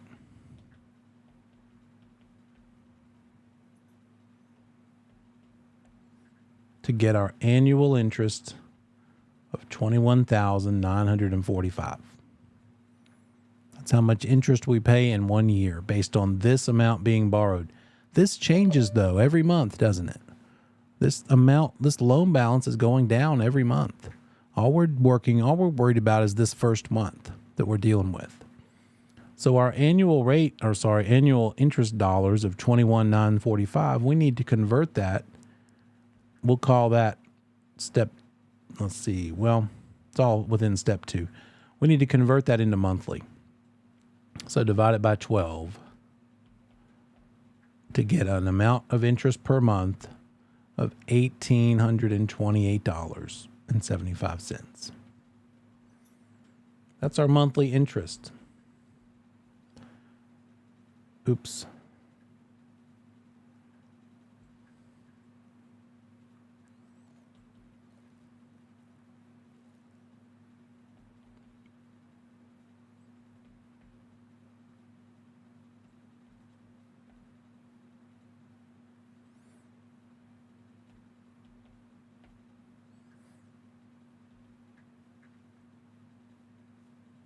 Oh, you know what?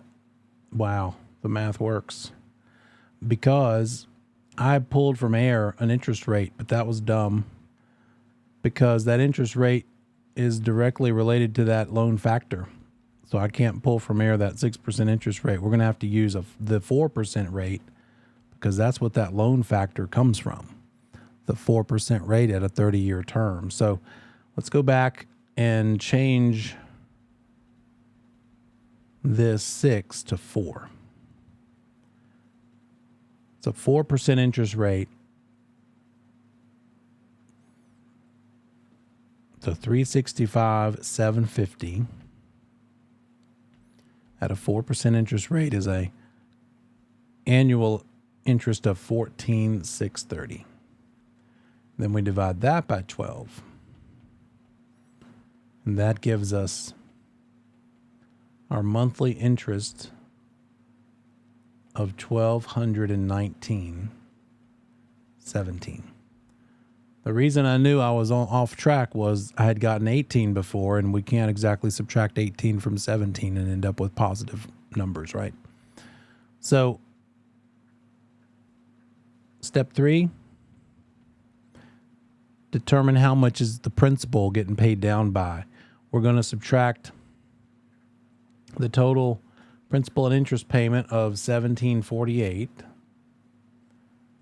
I'm going to subtract $1219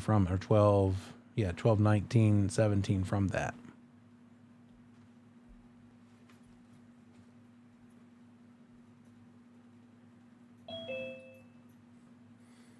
1748, 29 minus 12, 19, 17. So if this is our principal and interest, and this is just our interest, then that's going to leave us with the principal amount that's being paid down. So we're paying that loan amount, original first month's loan amount, down by $529. So what's going to be the balance at the end of the first month's payment? This loan amount of $365,750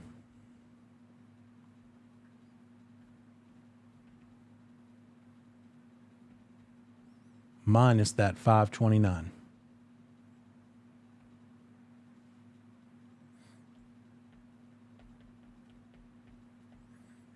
So our loan balance after the first month's payment is $365,220.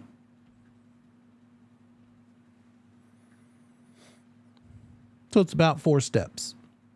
If we wanted to do it after the second month, we would go all the way back through those steps, but using $365,220 in place of the $365,750.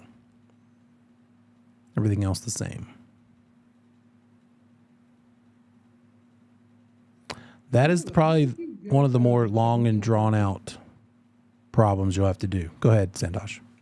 Yeah, how did you get that 1748? Because your loan amount is 365,750 into 4.75 percentage, right?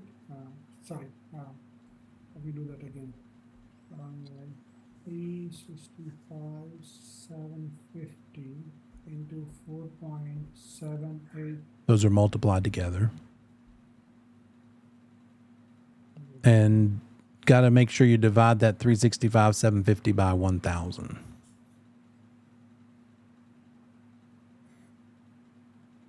Because it's the loan factor chart and it's $4.78 per $1,000 borrowed. So the 365,750 should first be divided by 1,000 and then the resulting number multiplied by the 4.78. That work? Yeah, got it. How we doing? Tiny bit better? You'll find some of those in your book in the back of the chapter. Work on them for next week. We'll do a few more together next week, but let's look at a couple more loan-related calculations that are not nearly this many steps. They'll restore some confidence if you're feeling a little shaky after that one. Totally get it. Totally understandable. So now let's move on to loan origination fee. What is it? Loan origination fee, essentially, it's one of the fees that the lender charges. It's a very common one that most every lender does charge. It's not a certain percentage. It's no specific one or percentage. It's negotiable even possibly, but oftentimes you'll see it be 1% of the loan amount.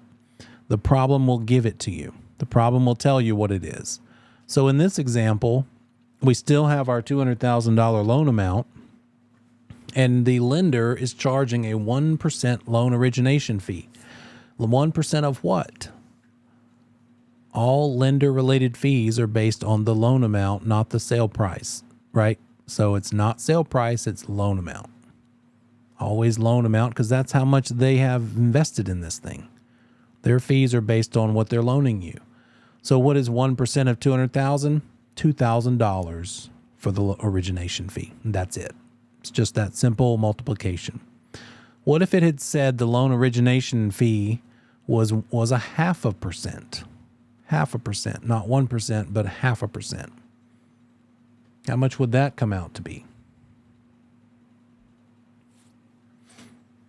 Instead of multiplying 200,000 by 1%, we would multiply it by 0.5%.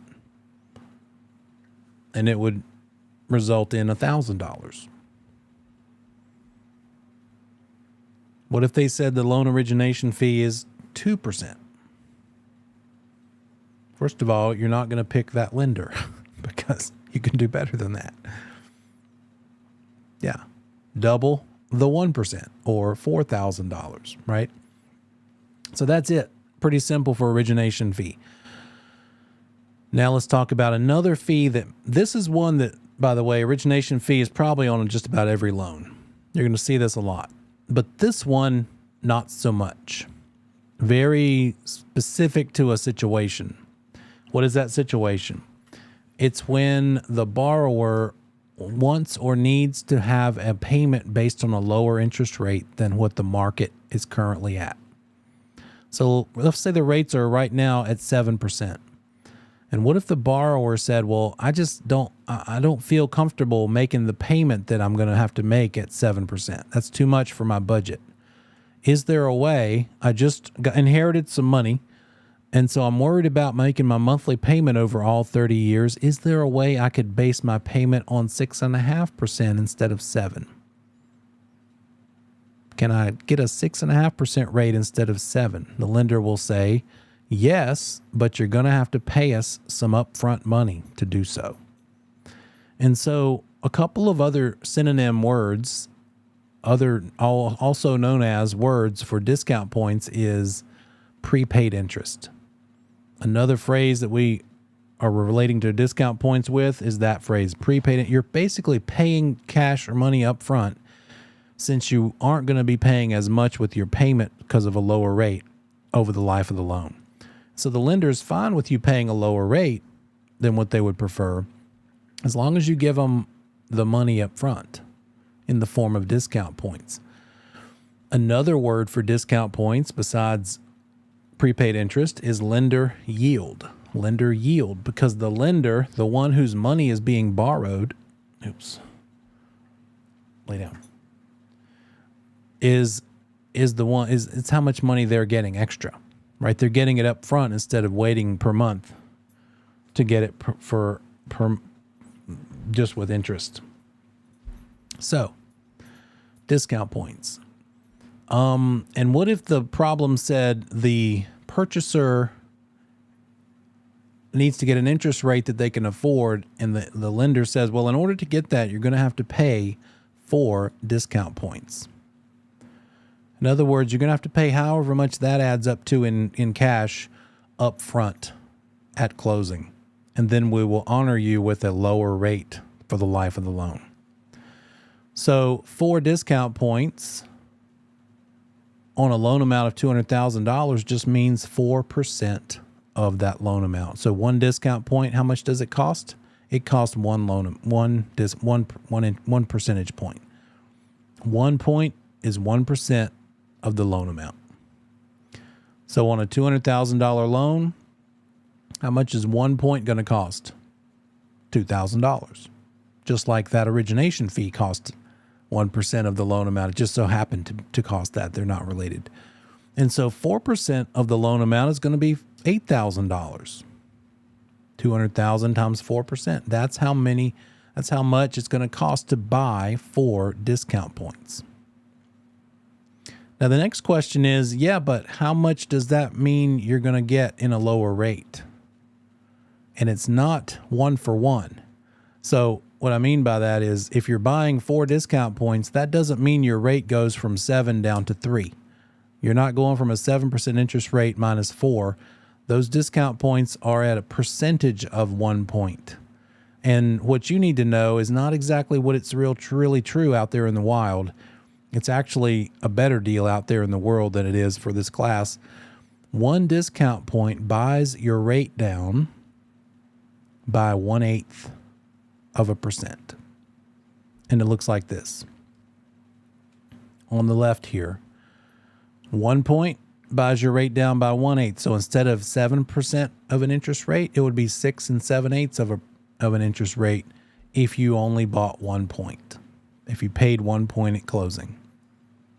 If you paid 2 points, you would buy that rate down by 1/8 times 2, or 2/8, which is 1/4. And you're like, fractions? You didn't tell us we had to know fractions. You kind of don't, because you can convert those fractions to decimals just by dividing the 1 by the 8. What is the decimal version of 1/8?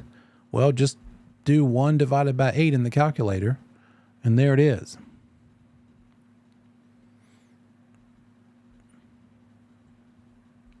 0.125 is the decimal equivalent of 1/8. What's two of those? A quarter, 0.25. What's three of those? Right? That's the idea. So, to recap, you could see the math for discount points in two possibilities. One is this: how much will the discount points cost? They might just ask you that.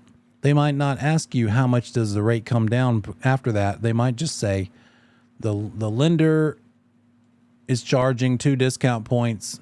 How much is that going to cost the borrower in dollars? Your first question is going to be, yeah, okay, well, how much is the loan amount? Multiply that by the 2%, and that's how many in dollars. So let's look at that in action.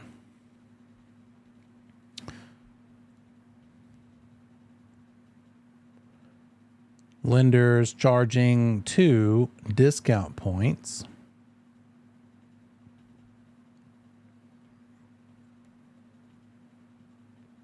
The loan amount is $250,000. How much will those 2 discount points cost?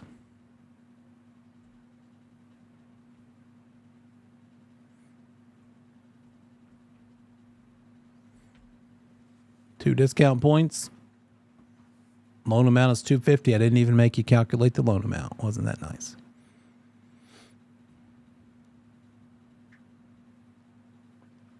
So we're going to take that loan amount of $250,000,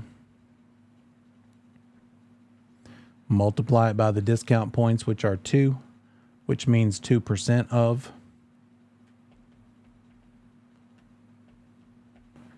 That means the discount points are going to cost $5,000. In other words, somebody, it doesn't necessarily have to be the borrower. Maybe the seller is trying to give the buyer an incentive to pick them. That happens in a market that's the opposite of what we're in now. Or maybe a builder is willing to pay discount points. Instead of closing costs for the buyer, which sometimes a builder will do, the builder says, I'll pay your money toward discount points and get your rate down.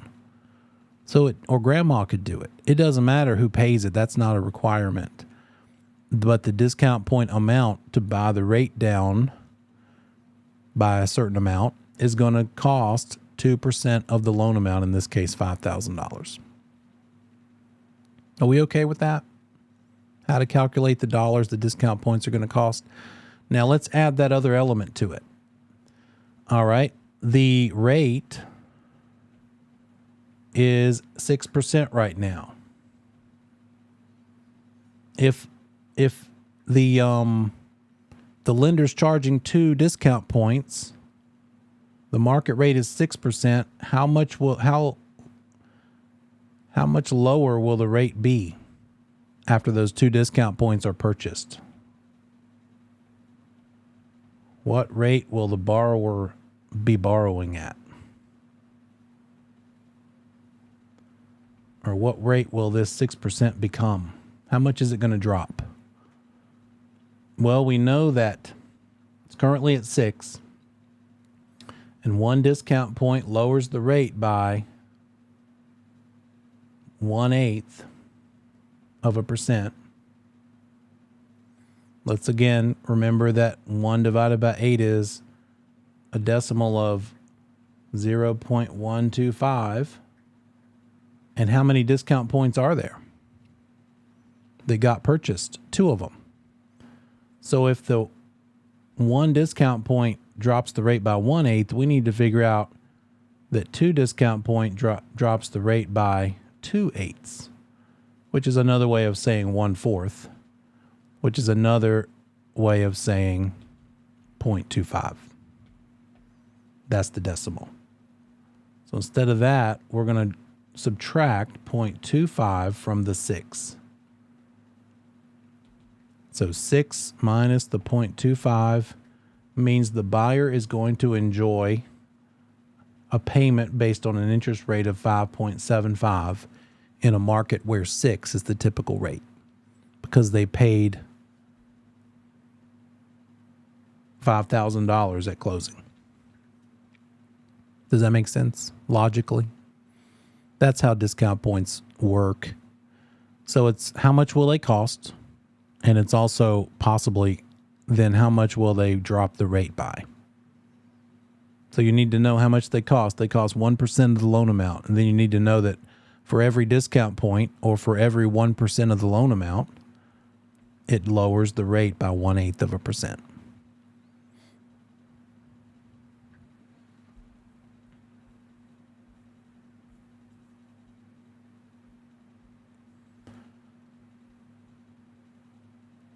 Let's look at the total mortgage payment. We got principal and interest. We kind of looked at this already. That's for the loan payment itself. When we figure that out by using the loan factor chart, for one thing, if we had to do so. And then the payment is also comprised of the escrow portion, which is taxes and insurance, which are going to be set aside in that escrow account until time that they are due later in the year, whenever the tax bill is due and then whenever the insurance bill is due. How do we figure out what a buyer is able to afford? What can they qualify to buy? The lender looks at lots of things. One thing is your credit score, but also what's called your debt to income ratio. Yeah. What percentage of your monthly income should you allot toward your house payment? There's a pretty safe formula for that the lenders go by. They don't want you spending your entire monthly income. If you make $8,000 a month, they don't want your payment to be $7,900 a month. Where are you going to eat? Where's the money for eating and power and water and sewer and car payment and student loans and emergency and all the other, and going out to eat? So the lender says, well, that's real life. So we need to not let that person get a loan with a payment that is using all of their monthly income. What proportion of your monthly income is safe? It depends on the type of loan. Different lenders and for different loan amounts are going to require different debt to income ratios. The one that you need to know about that you'll be tested on is for a conventional loan. And with a conventional loan, the DTI or debt to income ratio is 28:36. That means that 28 is the front end ratio. That means your monthly principal, interest, taxes, and insurance payment should not exceed 28% of your gross monthly income. So what if your gross monthly income is $10,000? What's that look like? $10,000 is your gross monthly income. What is 28% of that? $2,800 is 28% of 10,000. And so that is the most you should be spending, according to the lender, toward principal, interest, taxes, and insurance. Does that make sense? Now, in real life, you've got more than a house payment. You also are going to have things like recurring debt, which could be car, student loans, anything that comes back every month, not including utilities, but recurring debt. So your principal, interest, taxes, and insurance plus your recurring debt, recurring monthly expenses, should be a 36% ratio. In other words, if you're making $10,000 a month, no more than $3,600 per month should go toward your house payment and your recurring expenses. Right? So that's all you'll be tested on for this, the calculation based on. And in real life, you're not even going to touch this stuff. You're going to have to just kind of have a rough idea if you're helping other people. But for the most part, you're going to want the lender to be dealing with them on this. It's nice to understand how it works, but you should not be giving opinions on this information or the information unless you're a lender. You're going to have them connect with a good lender that you like. Hopefully they might come to you with a lender they already like. But I really would rather them use a lender that I have worked with before because I know that they do well. If they just pick somebody like randomly from the internet, that's probably not going to go so great. That lender doesn't care what we think. I'd rather work with a lender that is worried that I'm not going to send them another lead or another client later. I want that relationship, so they're going to prioritize my client. And if everything is running behind, they're worried that I will not like them anymore and stop referring people to them. And so they're going to make my client a priority and get the thing done. But if it's some random person from Arizona because they got connected through the internet, they don't care. They've never seen either one of us. They don't know us, and they're not as worried about losing that potential repeat referral business. So in real life, you're just letting them interact with a good trusted lender who's going to talk to them about these things. And these numbers are different in real life also, depending on the type of loan. And there's other extenuating circumstances and what could be considered recurring monthly expenses and blah, blah, blah. So what we're doing right now is just what this test is going to test you on to give you a basic fundamental understanding of how all that works. And all that's going to be is a 28-36 ratio because it's a conventional loan. For FHA, by the way, the ratios are bigger. They allow you to have a 43% back-end ratio instead of 36. So to qualify for an FHA loan, the debt-to-income ratios are you can spend as much as 43% of your gross monthly income toward principal, interest, taxes, insurance, and recurring expenses. But all we're doing is this one. This is what our math will be based on. So let's take a look. There's our 28% of the PITI, and then the 36% when we add in the recurring monthly expenses, which could be homeowners association, credit card payments, car payments. So if we have a principal, interest, taxes, and insurance payment of $1,500, what's the minimum monthly income needed to qualify on the front end ratio of 28%? How do we know this principal, interest, taxes, insurance of $1,500? Because whatever the house price is results in that amount. They're going to give it to you in the test question. They're going to want a certain house, and that house costs a certain amount. And to get that house at the interest rate that the market is supporting right now, it results in this. You don't need to worry about calculating this PITI necessarily, because they're not testing you on that with this problem. They're just trying to test you on this qualifying the buyer part of it. So they're going to give you the PITI of $1,500. And the fact that your additional expenses, like your car payment, heck, the car payment alone could be $700, couldn't it? Is going to be the 15 plus the 7. Your total PITI plus recurring expenses is 22. So what's the minimum monthly income needed to qualify for this situation? People with these numbers, these expenses, $1,500 is your payment. If you divide that by the 28%, that shows that you need to be making gross monthly income of $53,57 in order to afford that house payment. And that's all well and good, but the problem is you don't only owe the house payment. You're also going to have to pay your car payment too. And so if we take that added amount, that total of $2,200, and divide by the back end ratio of 36%, it shows that your gross monthly income needs to be $6,111. So which is it? In order for that lender to qualify, to say you're qualified to buy this house, which amount of gross monthly income are you going to need to be able to bring home? The bigger one, right? You won't qualify. In other words, you don't qualify under the front end ratio if all you make is $5,000. You don't even qualify under the front end ratio. You need 53, 57. And that's the way the lender's thinking about it. Does she qualify under the ratios? Which one? What if you make $6,000 a month?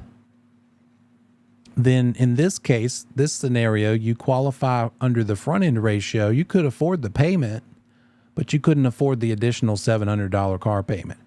You can handle, because all you need is $53.57 to handle the house payment, but you need $61.11 to handle that plus the $700 car payment on top of it. And so in real life, people will find themselves thinking of these questions.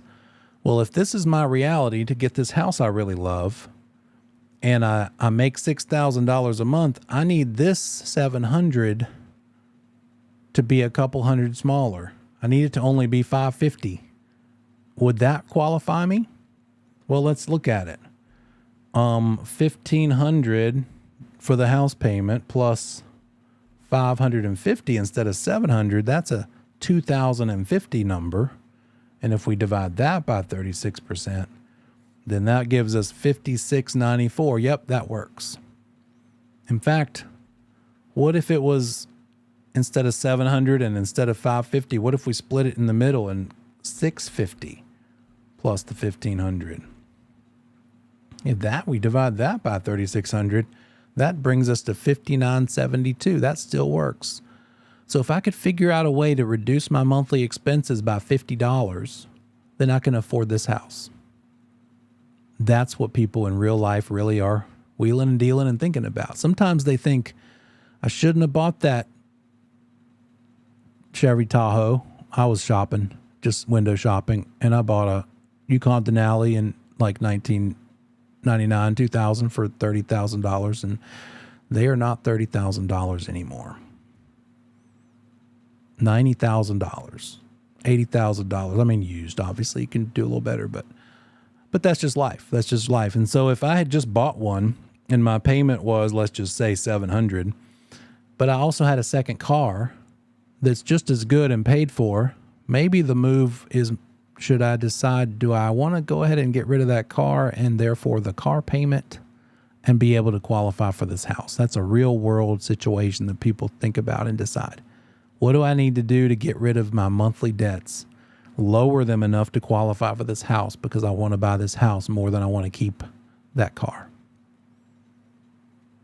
And in this case, they're pretty close. If all they need is if they make $6,000 a month and they just need to drop their recurring monthly expenses by 50, they could probably pay off a credit card maybe and drop that $50 a month and be there and now qualify for that house. But that's the real world application. For our purposes,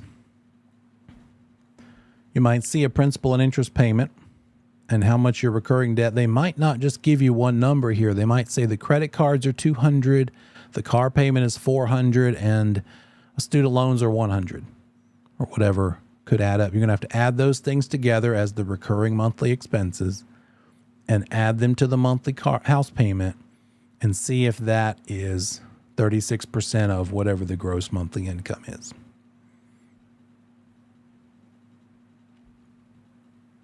A buyer is purchasing a property. Okay, here's where we're getting into something that I call the monster questions. There's going to be a big fat math problem. Not a bunch of them. There's probably going to be one about origination fee, maybe another one about discount points, maybe one combining the two. There's might be one about determining the taxes owed annually, which we did like in the first month. There might be one about how much your loan balance is after the first month. And there are total 8 calculation questions on the PSI, by the way. And there's going to be one that says something like this: how much will the buyer need to bring with them to the closing in order to buy this house? Given a whole laundry list of things like in this problem. Or they might say, how much is the seller going to walk away with based on all of these numbers? So all of this is just these little tiny calculations in one big problem. The thing is, though, your brain is going to be tired by the time you get to this big monster question. And so my advice is skip it. If it comes and you still have like 10 questions to go, don't do the big fat one. Just skip it and do the little ones that your brain can handle, and then come back around, because you're going to be tempted. Some of you who maybe have more of a competitive streak or just a determined nature, you're going to be tempted to spend too much time on this thing. Don't spend too much time on any one problem. They all count the same number of points. Do a first pass through of the ones that you can get within a minute or less. Then go back and tackle the ones that require you to really think about it, that are just kind of not quite 100% clear. And for those of you who have real math phobias, definitely put this one off till the end. And I mean, heck, if you don't even answer it at all, but you answer everything else, you're probably okay. That's a strategy for some people that really are hardcore anti-math. They were like, let me just figure what could I do if I'm perfect on everything and miss all the math. Probably not a great way to just rely on it. You better be ready for some of the math. But this one, I'd say if you still have a handful of questions left to go through, do those first. So what do we have here? This is really, you won't see a question quite like this, but the question could have multiple steps, multiple calculations. I've just added in a bunch of things here. So a buyer's purchasing a property for $425,000. They're going to use a conventional loan with a loan ratio or a loan to value ratio of 90-10. That means they're borrowing 90% of the sale price. The interest rate is 4.5% that they're borrowing money for, and it's a 30-year loan. The lender is charging 1% origination fee, and they're charging 3 discount points. The municipality, city, county, in which the property is located taxes properties at 14 mills based on 75% of the market value. Wait, what? Well, mill rate, we know about mills. 75%, that just means that that's how much of the market or sale price we need to reduce to see what the tax value or the assessed value is. Commission payable is 5.5%. Attorney fees and miscellaneous expenses are $4,000. Given the above information, calculate the following. So again, this is just like one big jumble of a lot of different things. How could we figure out the commission? We don't need all of this stuff. Which of these things do we need to calculate the commission? We just read that the commission is 5.5%, and it's 5.5% of what? Yeah, the sale price. 5.5% of $425,000. And there it is. The total commission is $23,375. So that's how we would do it if that were the only thing they're asking. By the way, they quite likely will give you maybe not this much extra, but some amount of extra information. So part of what they're going to test you on is knowing what not to use. You're not going to need to use every single thing necessarily. What about tax value? What is the tax value, also known as the assessed value of the property? What pieces of information out of here do we need to calculate that? Sale price again, but also what percent of that is the tax value? 75. So 425 times 75%. The tax value is 75% of the market value for $318,750. We've done all that before. What about annual taxes? That was probably the first multi-step math we had to do. And in that case, it's 14 mills multiplied by whatever that tax value is and divided by 1,000. And there we go. 318,750 times 0.014, which is the decimal equivalent of 14 mills. So our annual taxes are $44,625.50. We okay there? We're going fast, and we're not showing you the steps. But I'd say part of your studies, you have this stuff in the Google Drive. In fact, I'll just screen shoot it and give it to you right here. And then you can fill it in with the steps involved on your own. There you go. So what's next? Loan amount. Well, that's easy. We know about loan amount. We need the sale price and what is it? The LTV is what we're looking for. What's the LTV for this property? 90%, 90-10. So 425 times 90%. Loan amount is 382.5. There we go. Annual interest. Okay, new stuff. Just learned that tonight. How do we get annual interest? Well, the same way we get annual tax. We're going to take a big number like the loan amount times the interest rate to get the annual interest. Loan amount was 382.5 times the 4% is annual interest of $15,300. Loan origination fee and discount points. That's the 382.5. Wait, where am I at? Oh, that's 6. Okay. Oh, I think I messed it up. It's okay. We'll do that separately. Loan origination fee and discount points. How much is the loan origination fee? 1%. And how much are the discount points? There's 3 of them. What's the formula for calculating a discount point? What percentage of the loan amount?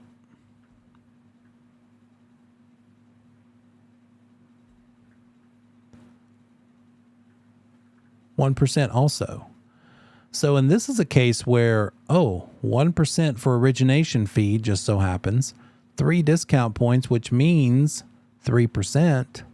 We could do all of this if what they're asking for is how much is the buyer paying in both origination fee and discount points combined, then all we really need to do is calculate 1 plus 3 or 4% of the loan amount. Or we could do it separately. Let's just see how that would work. The origination fee is 1% of the loan amount. The discount points, there are 3 of them, which means 3% of the loan amount. And so one way we could do this is, what is that loan amount again was 382.5. We could calculate that 1% is 382.5.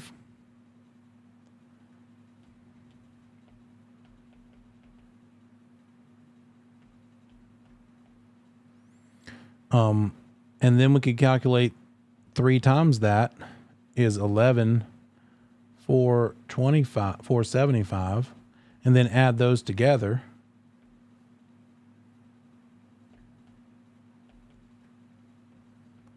To get 15,300. Or, since the origination fee happens to be 1%, we could just add it to that and just say, what's 382.5 times 4%? Since they're just asking for all of it rolled in and added up together.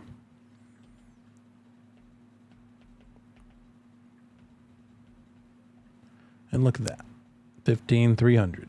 So 2 ways to get the same thing. And that's not going to work if the origination fee they're charging is 0.5%. Then you would need to go 3 plus 0.5, 3.5. So just, and that's only going to work if what they're asking for is how much both of these things added together is. And that is something I've seen.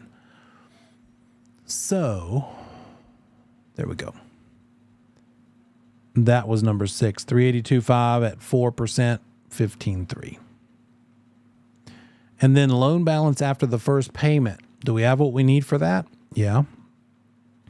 We take our loan amount of 382.5 times the factor they gave us to get our monthly principal and interest.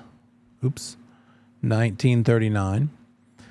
We get our monthly interest by getting the annual interest divided by 12, and that's 1434. And when we subtract them, we're going to lower that amount of loan by $505. That's the quick, non-step-by-step way. The loan balance after the first payment is going to be 382.5 minus 505. Do those, work on those, kind of write them out, write out the steps involved, make your own sort of, if you had to teach somebody how to do this and make it into 3 to 4 steps or 2 to 4 steps per, do that. Just do step 1, what should I do? Sometimes it's calculate loan amount. Step 2, determine the origination fee, 1% of that loan amount or whatever it might be. A buyer is discussing obtaining a loan with their preferred lender. During the qualification process, the buyer learns that to get the loan, they have to have sufficient income to meet ratios of 28:36. Must be a conventional loan because that tends to be the ratios for a conventional. Their current income is $15,000 per month. Using the ratios above, what's the maximum amount the buyer could pay for monthly principal and interest? Okay, what do we know? We know the ratios are 28% on the front end, meaning they can't pay more than 28% of whatever their monthly income is. Their current income is $15,000. Do we have what we need to do this problem? Number one. How much do they need of their monthly gross income? What's the max that can go toward their house payment?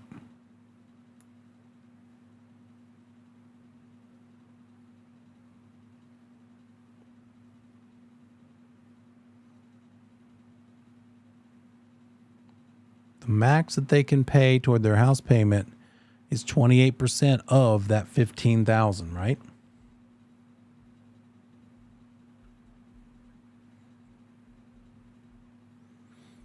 Or $4,200. Because we're just taking the gross monthly income of $15,000 and calculating 28% of that. They can afford a house that does not exceed $4,200 a month in principal, interest, taxes, and insurance. Does that make sense? Now, what about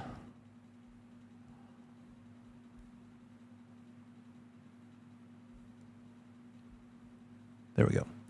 What's the maximum amount they could pay for total monthly expenses? Now, that's going to be their principal, interest, taxes, and insurance combined with their recurring monthly. And the most that can be is 36% of their gross monthly income. So 36% of $15,000 is no more than $5,400 a month can go toward their house payment, plus their car payment, plus their student loans, HOA, credit card, typical monthly recurring payments. How much total monthly recurring debt payments could the buyer have? In other words, if the most they can pay per month for everything is $54 and the most their house payment is $42, then the difference is how much is going toward that other stuff. If they can drop their credit card payments and their car payments lower than $1,200, then they can afford more house. They can put that extra money toward their house payment. What if the house they really want to buy requires a house payment of $4,500 a month instead of $42? Then they're going to need to pay less in their recurring monthly. They're going to need to figure out how to drop their other stuff so they can put more toward the house itself. Does that help? Does that make sense? Buyers qualifying for a new loan using debt-to-income ratios of 28:36. If they have annual property taxes of $3,600, homeowners insurance of $1,200, their current monthly recurring debts are student loan for $400, credit cards for $500, car payment for $350, and $120,000 annual income.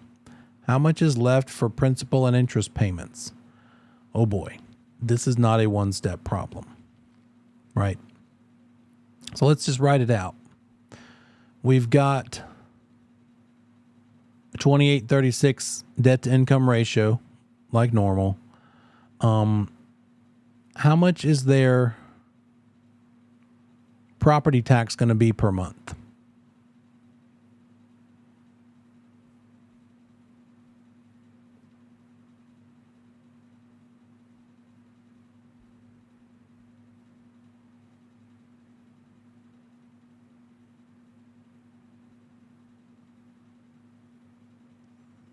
There we go. That's what I wanted.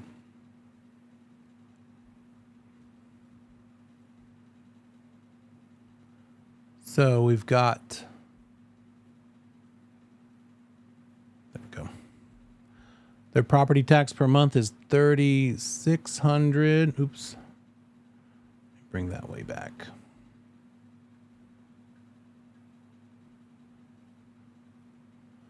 What do we divide that by to get the monthly? That's divided by 12, right? So that's $300 a month toward taxes. What about insurance? If it's $1,200 a year, again, that's going to be another $100 for insurance. So the TI portion of the PITI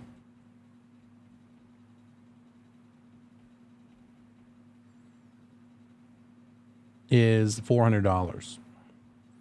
So that's a little note we have there. What else do we have? Monthly recurring debts, student loan, $400. Credit cards, $500 a month. Car payment, $350.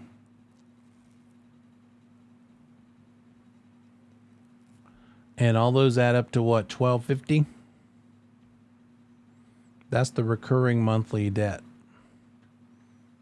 The only thing left is this part, the P and the I. If the buyer has $120,000 annual income, what does that become in monthly income?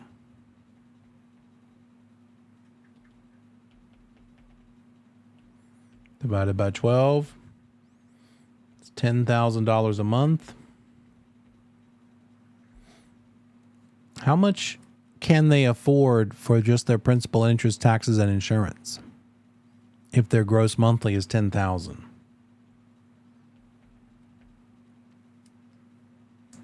$28% of that, which is $2,800.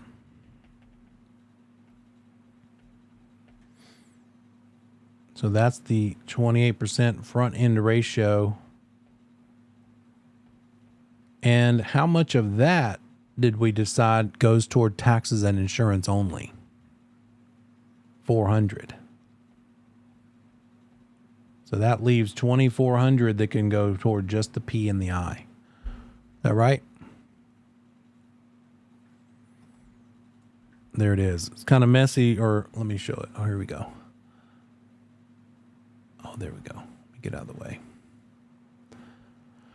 So there's our 10,000 monthly income. There's our 28% of that was the 2,800. And really, we didn't need to do anything with the recurring debt, did we? All we needed was just that. So subtract the 400 from the 28, and that showed us that we needed, oops, where'd I go? Oh, yeah.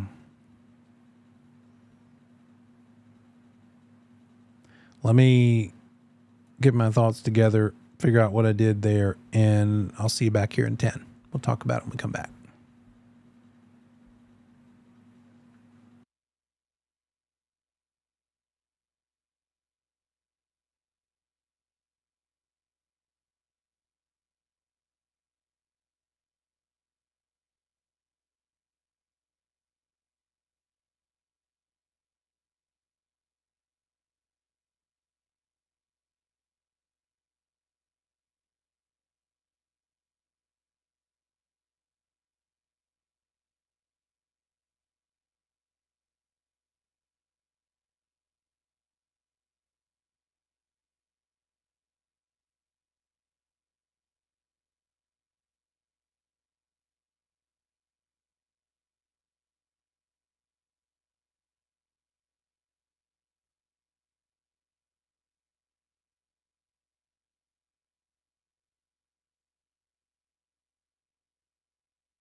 Welcome back.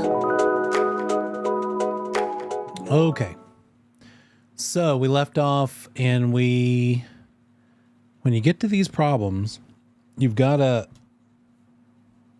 remember that the lender's looking to see which ratio you have to qualify under, right? So while we would need a payment of $2,800 to qualify under that front end ratio, we also have those recurring debts that have to be accounted for. That's where we left off. That's the step we still need to go through. So this is not as simple as this. We also need to calculate the back end ratio. So what is the back end ratio on a $10,000 gross monthly income? It's $3,600. So if we have $3,600 a month allotted toward the $1,250 of recurring debt, and then the additional $400 of taxes and insurance, where does that bring us? $3,600 minus $1,250 minus $400.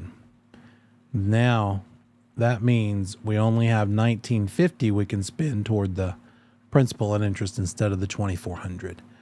So we have to make sure that they qualify under both ratios, not just one. And so instead of a house payment of $2,400, all they can afford is the $1,950. That's a big difference, because by just stopping here, we didn't account for that recurring monthly debt that they're having to deal with. All right, let's see here. Let's do one more thing before we move on to the secondary market.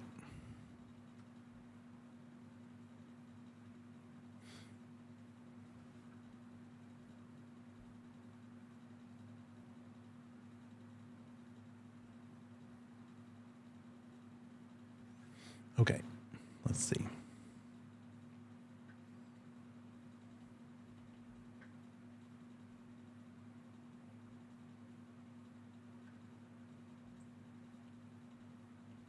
Sale price of $405,000.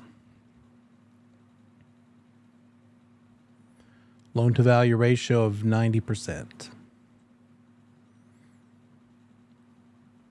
Loan factor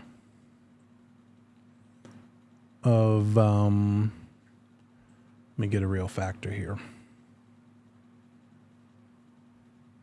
We'll do 5.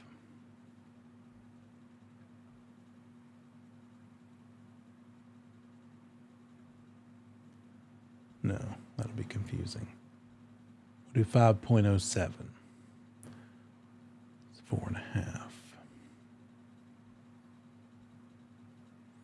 Loan factor of 5.07. That means it's an interest rate of 4.5. 30 years.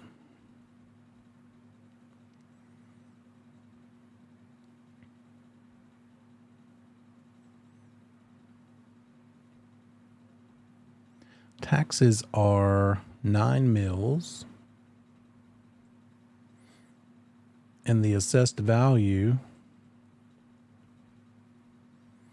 is 80% of the market value.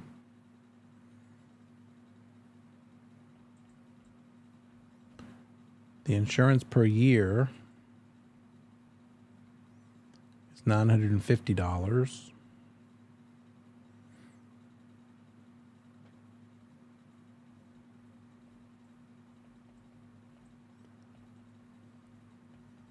What's the PITI payment?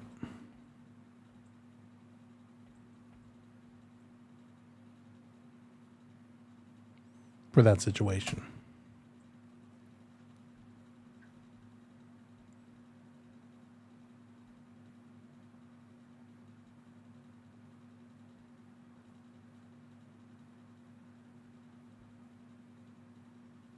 I'll be right back.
How we doing?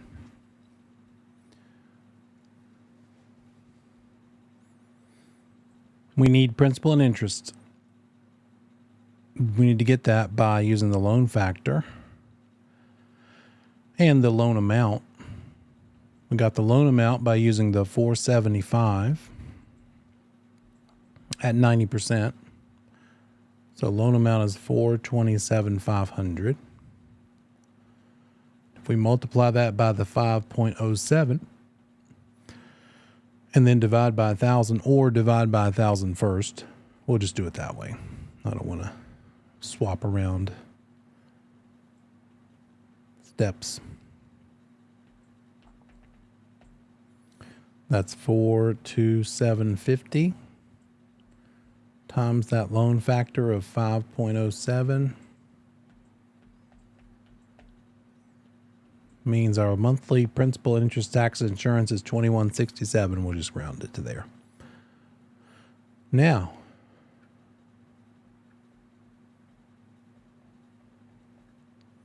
what are the taxes? We need an assessed value. And so the assessed value is 80% of the price. Price is 475 times the 80.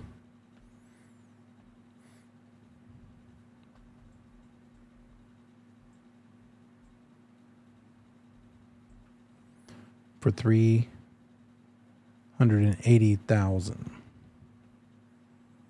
And it's that times the 9 mils divided by 1,000.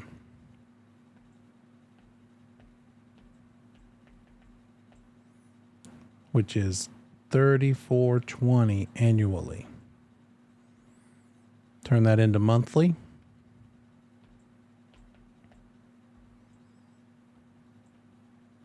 That's another $285 for taxes. And then the insurance is charged per year, $950. How much would that be per month? Just divided by 12. It's another $79. So it should be those things.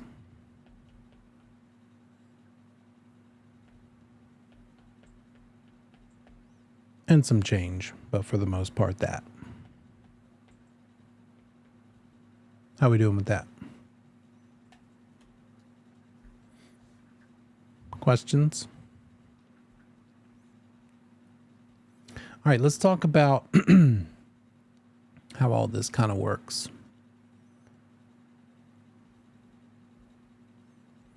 Federal Reserve System. That's the big banking system that it was where it all starts, right? The Federal Reserve loans money to the banks that you and I go to, and then those banks loan money to us. So there's a rate at which the Federal Reserve will loan money to those banks, and then they will add a premium to that and charge us a higher rate. There are 12 Federal Reserve banks scattered across the country. The Federal Reserve System is there to kind of help stabilize the economy. Sometimes they do it better than others, right? Some of it is politically based. A couple years ago, Joe Biden had the opportunity to replace the Federal Reserve chairman, and he was talking about replacing him with somebody, and he decided to stick with Jerome Powell. And so it does have an element of politics to it as to people's different policies of what they think might be best. But its purpose is to regulate the flow of money and control the interest rate. There's a lot of talk about interest rates these days. And to set reserve funds for banks, what does that mean? Did you know that banks can loan more money than they have in their four walls? Right? They did it wrong in the 30s, and that became the Great Depression. All right, that's when they first started, right? They realized, wait, people are bringing us their money, and they don't come back and get it. They just park it here. So while it's just sitting there collecting dust, why don't we loan it out to other people? Because what are the odds that everybody who's given us money and deposited their money here are going to want all of their money at the same time? Pretty slim until it's not. Until there's a Great Depression and everybody makes a run on the banks and says, I want all my money now. I need it because things are terrible. And the banks had to say, we don't have your money. We loaned it out to other people. So how much of the money they have on hand are they allowed to loan out? Those are the reserve funds. That's what that is. And so the Federal Reserve helps determine how much a bank is allowed to loan out of the money they have. The whole point is to create a favorable economic climate and keep things healthy. And, it's just very volatile, right? The world economy affects the U.S. economy, and controlling the U.S. economy is just to kind of help the common person hopefully survive and be okay, but it's a mess. It's hard. It's complicated. Federal Reserve System affects our banks. That's what our banks loan money from, and then they make those loans over to us, and so those rates is just a constant manipulation and massaging of all of these various factors. So, what is this thing called the primary mortgage market? Primary versus secondary mortgage market. The primary market is when you go into your bank and say, I want to get a mortgage. It's the making of those individual loans one by one by one. That's the primary market. You might borrow money from your credit union. You might borrow money from your Bank of America, Wells Fargo, investment groups. Different groups originate mortgage loans. Different groups. Your insurance company. Did you ever wonder, what do they do with those premiums that they charge me? A lot of it is that they invest in real estate because it's a relatively safe, secure place for the money to grow. We kind of proved against that back in 2005, 6, 7, 8. But the lenders were going a little bit crazy back then, right? They were making leaps when they thought things were secure, and they really weren't. They were making those 125% loan to value ratio loans. They would give you the house, loan you money on the house, and another 25% of it on top of it. Because what could go wrong? Surely people will always pay their house payment until they don't. So, where does this money come from that gets loaned to the regular consumer? All of these places. Endowment funds, insurance companies, investment groups, pension funds like the Cops of New York, police pension fund in New York. They could decide as a group, let's invest this money so it can grow, so that when our individual police age out and retire and they want to get their pension, the money's there, and this is just in this big chunk, and it's growing because we've invested it in different places, and one of those places could be making mortgages with it. Credit unions, they will loan you money. That's a good place for a buyer to consider. But one thing about credit unions is some of them will do only adjustable rate mortgages. So that better be something that fits in with your strategy and you're okay with the potential of the rate going up, adjusting upward. Could adjust downward too. Credit unions make loans for all kinds of things: motorcycles, cars, mortgages. So in real life as a broker, when I hear that a buyer might want to use a credit union, I think that might be a pretty good deal for you. But what I do know is quite often a credit union mortgage takes a little longer to actually work out because they do so many other loans. They're not as streamlined in their processes, right, as going to a straight up mortgage broker or mortgage bank, because they just do that all day, every day. But that's beside the point. As long as the client gets what they need, right interest rate, good price, good payment, and the one benefit of a credit union is they rarely sell the loan. A lot of credit unions keep them in-house and they don't sell them. You're always going to make your payment to that credit union instead of worrying about them selling your loan on the secondary mortgage market, which we'll talk about in a second. So that's the primary market, these individual loans being made one by one by one. Secondary market is when a whole bunch of those loans, let's say a whole lot of people with really good credit, the loans that they've made, the promissory notes that they've signed are lumped together, thousands of them. They organize them in chunks of similar risk. Low risk loans like conventional mortgages with high credit score people are lumped together. Moderate, low credit score loans, and that's how they're bundled together, because if you're going to buy a bunch of loans, you want to know that they're all pretty much going to be at the same level of likelihood to pay as agreed upon. And if you're going to buy a big batch of loans that are a low credit score people, a lot of people with low scores, B paper, C paper, it could be called, you want to know at least that that's something they have in common. So you'll probably pay less for that bundle of loans. They'll be worth less because it's more risk that they might not pay. The A paper loans are going to cost more. So if a bank or a lender has a whole bunch of loans and they decide, look, we want to raise some money real fast.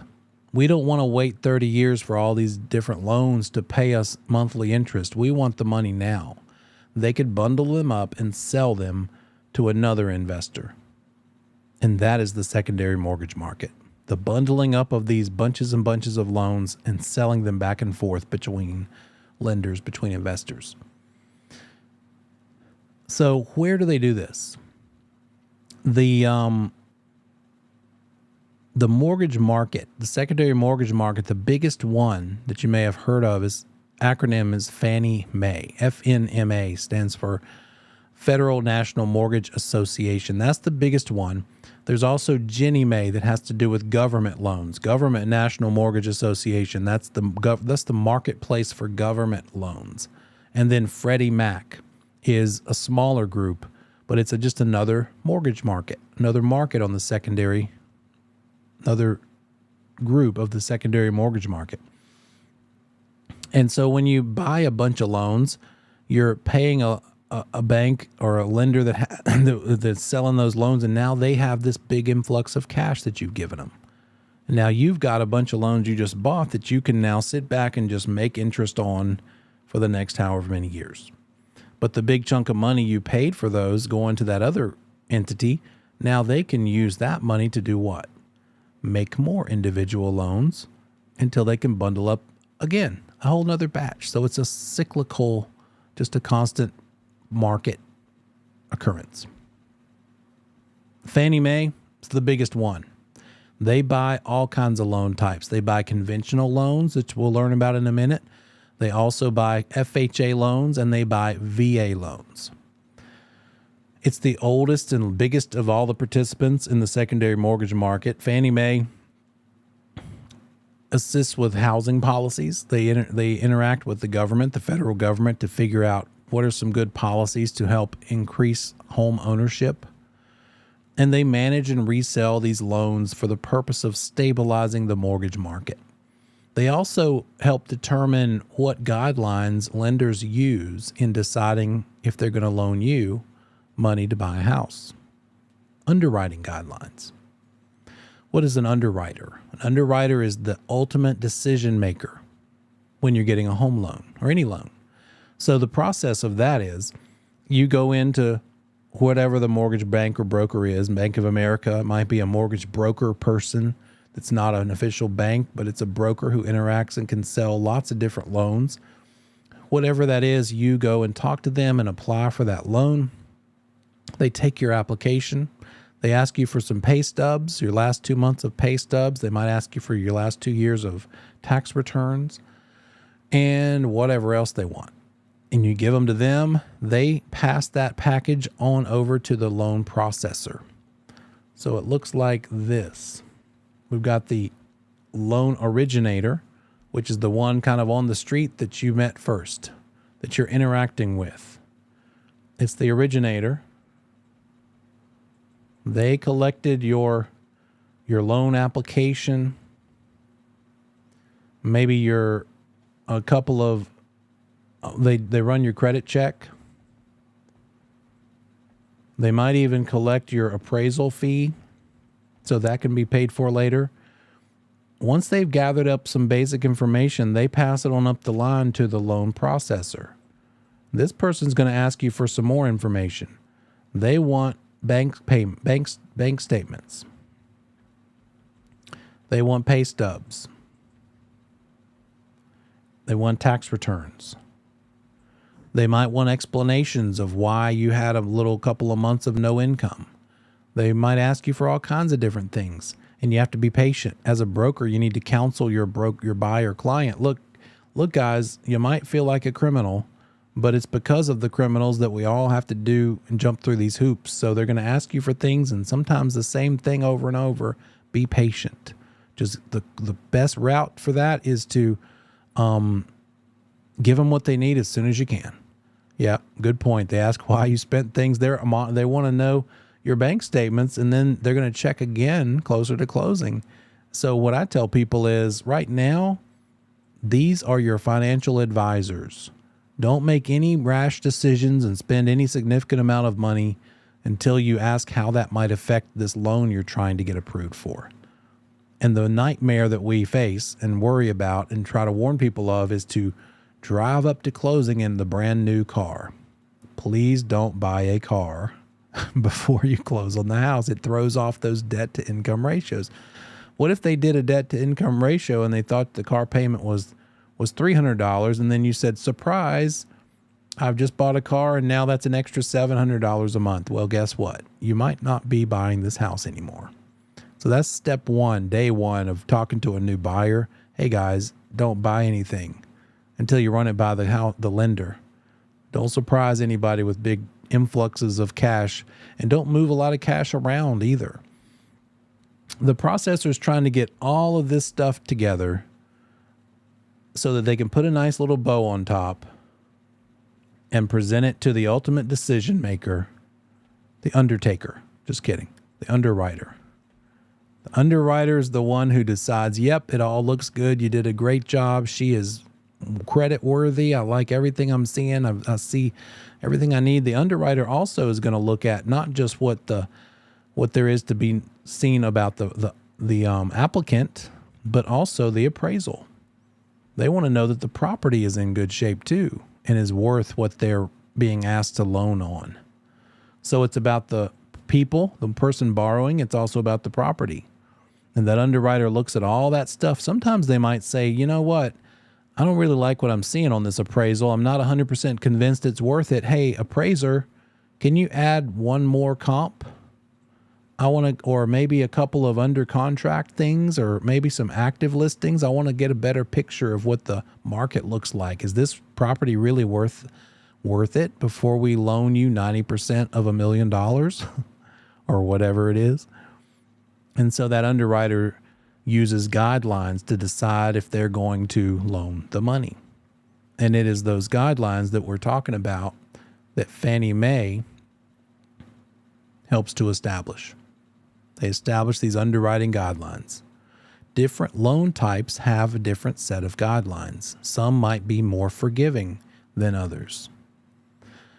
Because the government, for one, wants to make sure anybody who can afford and wants to live in a house can have a fair, equal shot at doing so. And so it's not cool that only people with enough money for 20% down can own houses. How about let's figure out a way for people who can't afford a 20% down payment? Oh, it's called an FHA loan. And if you're a veteran or a military person or a spouse of, it could be a VA loan. They allow as little as 0% down payment. You can get into a VA loan house, a house using VA financing for no money down. And you can finance the costs and roll them into the loan amount. And that's a sort of just a benefit that was created to help veterans and military. So that's what I mean by VA loan, a Veterans Affairs loan, and a loan geared toward them.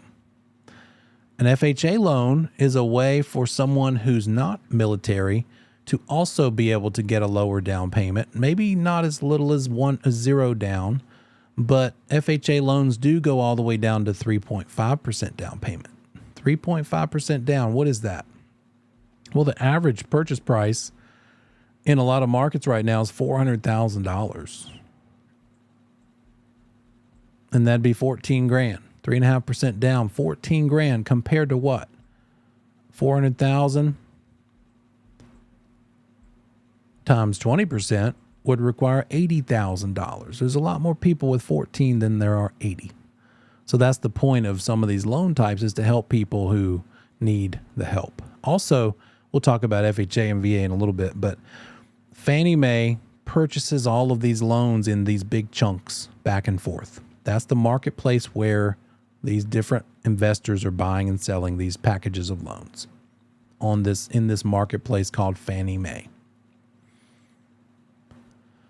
Ginnie Mae deals with just the government ones. It's a government agency under HUD, Housing and Urban Development. They work with Fannie Mae because the government loans include FHA and VA and USDA. So it might look something like this.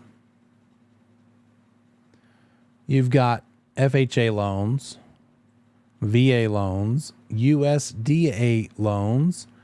This one is for military and spouses. These are not necessarily. Could be if they wanted to, but not necessarily. It doesn't have to be. But all of these are government-related loans. Here's one big thing to know for the test. VA loans are government guaranteed loans. FHA loans are government insured. The difference between insured and guaranteed, just have that emblazoned in your mind. Government insured is what an FHA loan is. Guaranteed is what a VA loan is. In other words, if the borrower defaults, the government will guarantee that loan so that lender feels more confident in making it. Why? Because it could be for no money down. There's less reason, skin in the game. There's less confidence because that borrower has less to lose if they walk. And then FHA, as little as 3.5% down, still less than the conventional loan of 5% is usually what you see on the low end. But there are different conventional loans that might even allow as little as 0% down, but they would require really good credit. So it's all very credit driven. Here's the other thing. Conventional loan requires good to great credit. FHA and VA allows for lower, not just bargain basement terrible credit, but lower than conventional will support.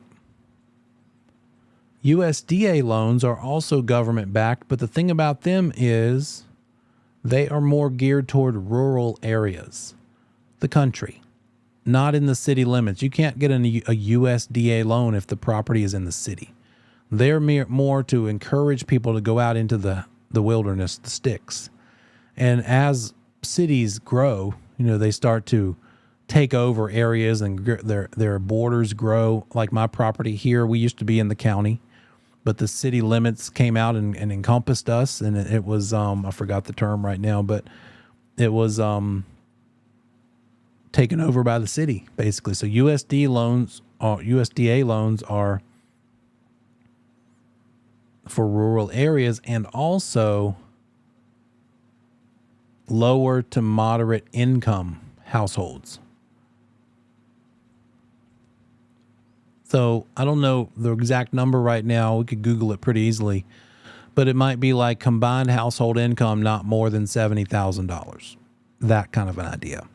So you can't get a USDA loan if your combined household income exceeds that. And the point is to help people who otherwise couldn't get a house.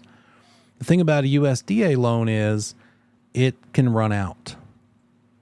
It's a certain amount of money per year, and the money can run out. So the end of the year, you might have less chance of getting it because maybe all the money's used up. A lot of people applied for it maybe that year. So that money could run out. But it is government related as well. The big three are conventional, VA, and FHA. That's kind of what we're going to focus on in the course. So lower credit for FHA and VA, government related. FHA is government insured because remember with conventional, what was that thing that the conventional lender charges the borrower to help them have more protection if that borrower is putting less than 20% down? What was that extra insurance policy called? Yeah, some kind of mortgage insurance. In this case, private mortgage insurance. Well, there is a version of that for FHA. And instead of calling it PMI, it's called MIP, Mortgage Insurance Premium, but it's a version of mortgage insurance. And so that's how you can remember that the government insures FHA loans because it requires mortgage insurance. And the government will step in and say, hey, investor, if you're loaning money for this FHA loan, then we got your back. We're going to help ensure that this thing isn't going to be in default. VA loans work a little bit differently. They have some other terminology that we'll get to in a little while. But these FHA and VA loans, what do they have in common? Lower credit score borrowers, more challenged in terms of their credit history and therefore more risky. Also lower down payment, as we see here, both of these things. And so Fannie Mae, the marketplace, do you think investors are more or less inclined to buy bundles of FHA and VA loans than they would be conventional? A little less inclined, right? A little more risk there. What if there was a way that these FHA and VA loans could be kind of insulated and more guaranteed that they're going to be safe to invest in? Well, there is, and it's called the Ginnie Mae marketplace. Ginnie Mae says, hey, Fannie Mae, I got your back. If you will buy and sell these loans, just know that I'll kick in and kind of help make sure they don't go in default. So that's why Fannie Mae marketplace will buy all of them. They'll let all of them be bought and sold, but it's only because Ginnie Mae steps in and helps ensure that the FHA and VA ones are going to be in line and okay. So that's what we mean here by Ginnie Mae works with Fannie Mae on higher risk loans. They pay a risk differential to kind of help alleviate the extra risk involved that comes about when people have lower credit and are putting less money down. Ginnie Mae also allows investors to buy shares in pools of loans. So investors, like you're buying a share of stock, you could buy a share in a pool of mortgages, in a pool of government mortgages. And they also pay directly to the investor.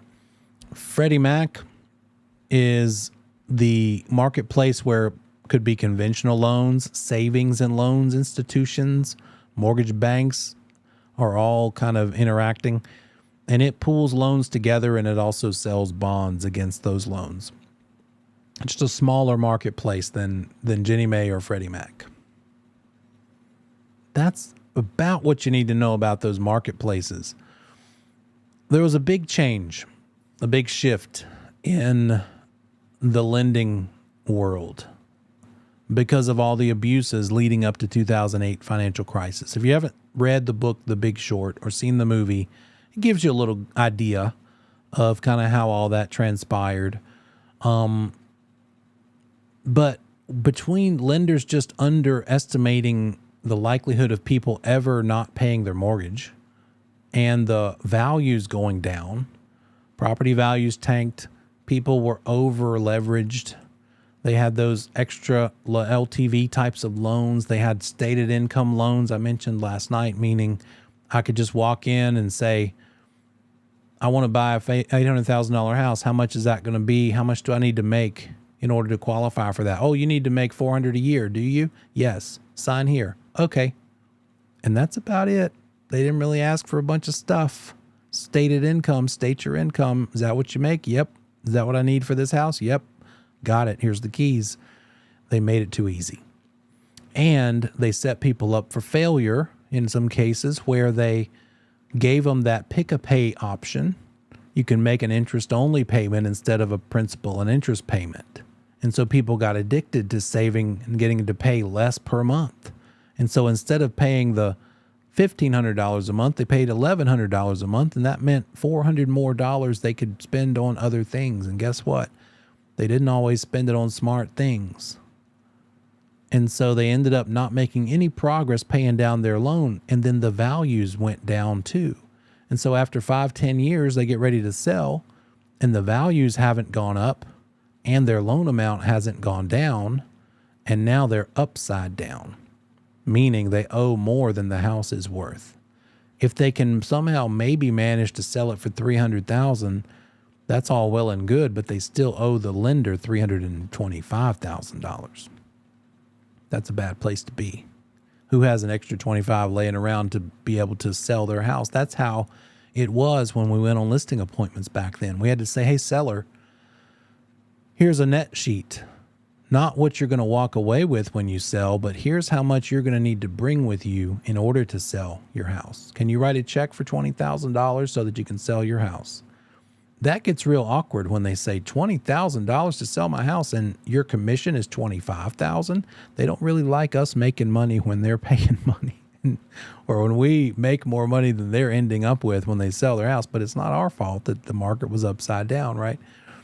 So that became a lot of foreclosures, a lot of people trying to avoid foreclosure by going the short sale route or the loan, the deed in lieu of foreclosure route, or even just renegotiating a loan.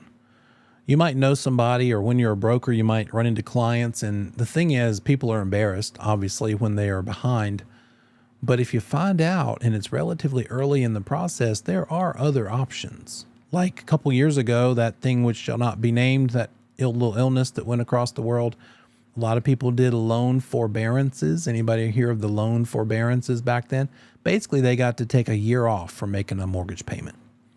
So was that the lender saying, you know what, we're wiping the slate clean. You don't have to make, nope. That was the lender saying, we'll hit the pause button. But when this year is over, you're going to have to start making this back up to us. With every payment, we want another couple $100 until you've paid it all back to us. So there's lots of different solutions. The point is, have people call the lender and say, hey, I got some trouble here. What can we do? Maybe they'll do like a modification. Maybe they'll do some sort of a, whatever you're back. Maybe they're behind 2 or 3 months. Maybe they'll let them roll that into the loan amount and then kind of do something else. So it's not always just straight black or white. If you can't pay the mortgage, you're going to lose the house. Sometimes they'll work with them. So there was a huge crisis. There was a lot of subprime mortgages that were made, meaning people with lower credit that were risky. The lenders were still throwing money to them too. But then things kicked in, and the reason that they're risky, things like that happened, and they couldn't afford it, and they borrowed too much, and the market shifted. And oh, here's another one. The adjustable rate mortgage went up, and they got in just barely with a payment they could afford and thinking they might have more money next year, but the job never came through. But the rate went up, and therefore the payment went up. So now their new reality is they don't have enough in their monthly income to make those house payments. So all of that resulted in the catastrophe that we know from history. So how does this all go down into individual loan types? Well, we've got conventional loans. We've already kind of talked about them. Even a veteran military person who can qualify for a VA loan, I tell them as clients, you should at least ask the lender to qualify you for a conventional loan and see if that works. Because while it's nice to have a 0 down payment loan that you can get with the VA, that comes at a price that gets rolled in, but it's still basically more expensive money to borrow than a conventional loan would be. So everybody really, if they're borrowing money to buy a house, they should try to qualify for a conventional loan. Now, yes, it's going to require probably a higher down payment, but that's something they should think about and look on paper and see, what does this mean 5 years from now, 10 years from now? While it might feel better today to put as little down payment as you can, the long term of 10 years from now, it might be cheaper and better that you went ahead and bit the bullet, felt the pain now, scraped and scratched and came up with a little extra money and did the conventional loan instead of the FHA loan. We'll talk about one reason for that here in just a second. Let's talk about conventional. Unrelated to the government in terms of it's not insured or guaranteed by the government. But because of all that crazy nonsense from 2008, there was something established called the Dodd-Frank Act. Legislation called Dodd-Frank. You might have heard of it. And basically it's just sort of a, hey, we need to do some stuff better than this. How can we avoid all this nonsense happening? One thing is the government said, from now on, we're going to keep an eye on you lenders.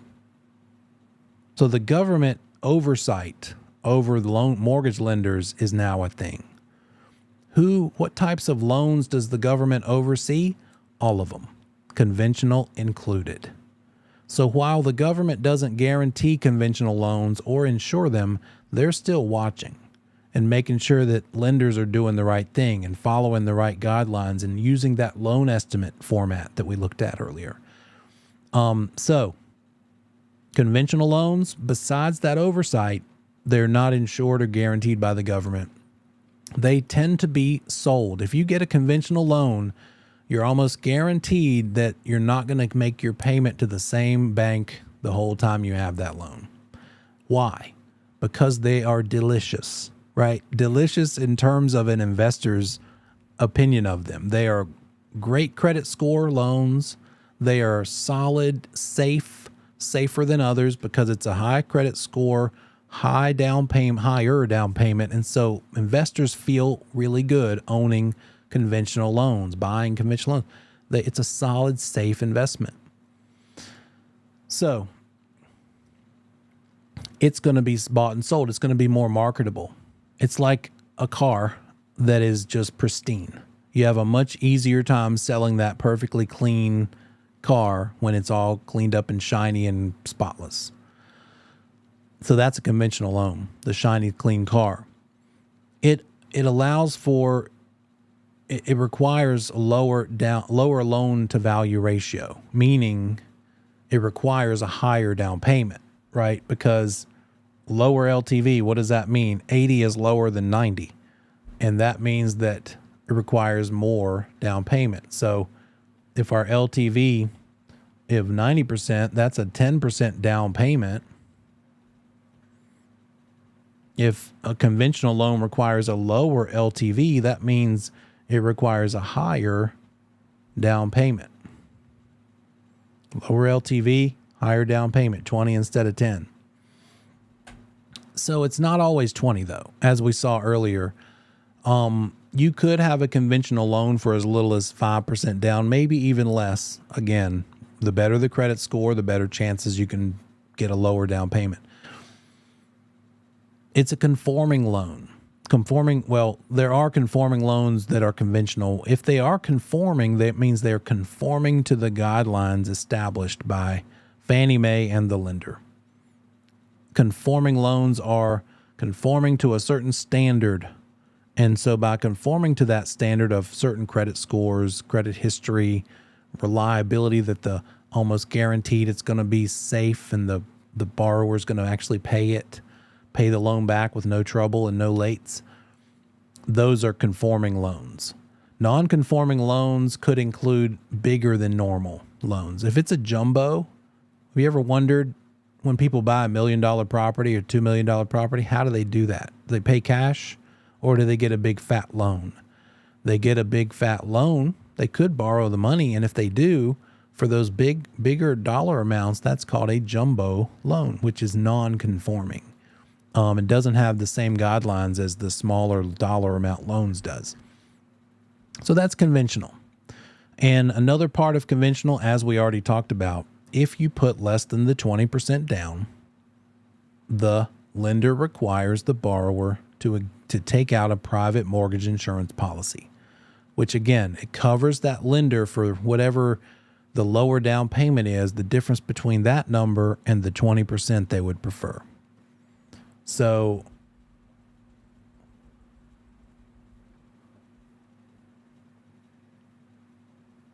there we go. So we've got our 20% number that the lender would prefer. If you're only putting 5% down, the conventional lender is going to say, well, we want a PMI policy to cover this extra 15% difference. And so that lender feels more comfortable. That means the borrower's got to pay for that PMI policy, which, as we saw, might be like $80 to $100 per month extra on top of their PITI. So now they're going to pay PITI, PMI, all of it, because the lender requires it, because the lender says you're putting less than 20% down. So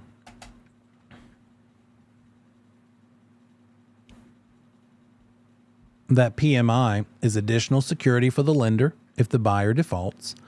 The buyer pays for it. It's based on loan to value ratio being less than 80%, or I guess higher than 80%.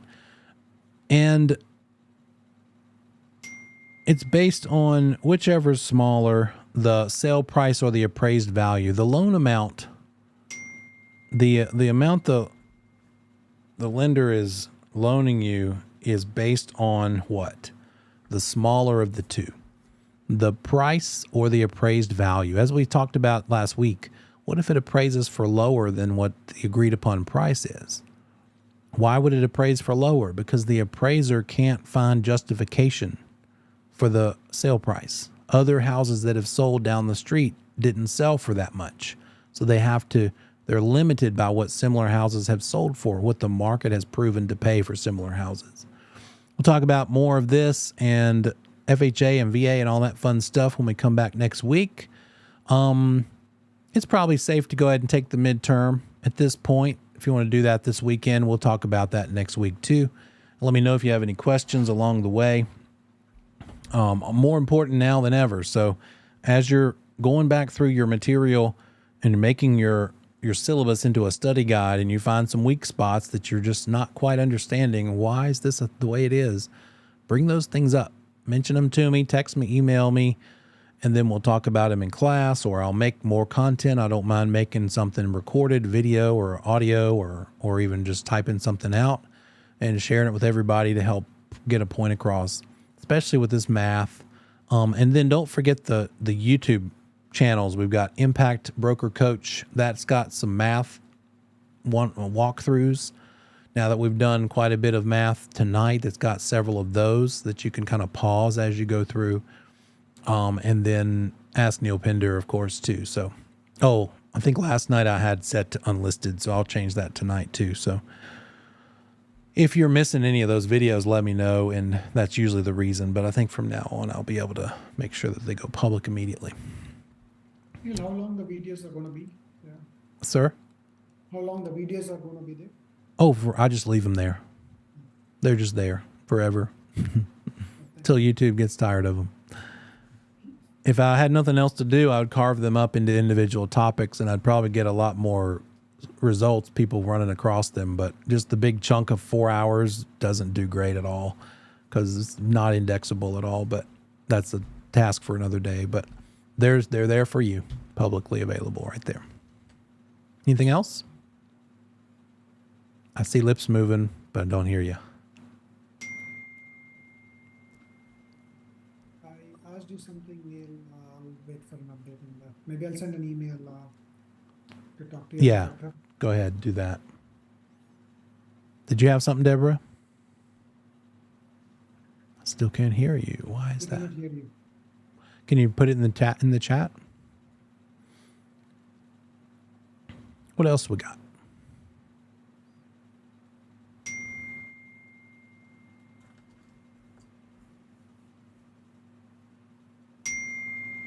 Wow, that's loud.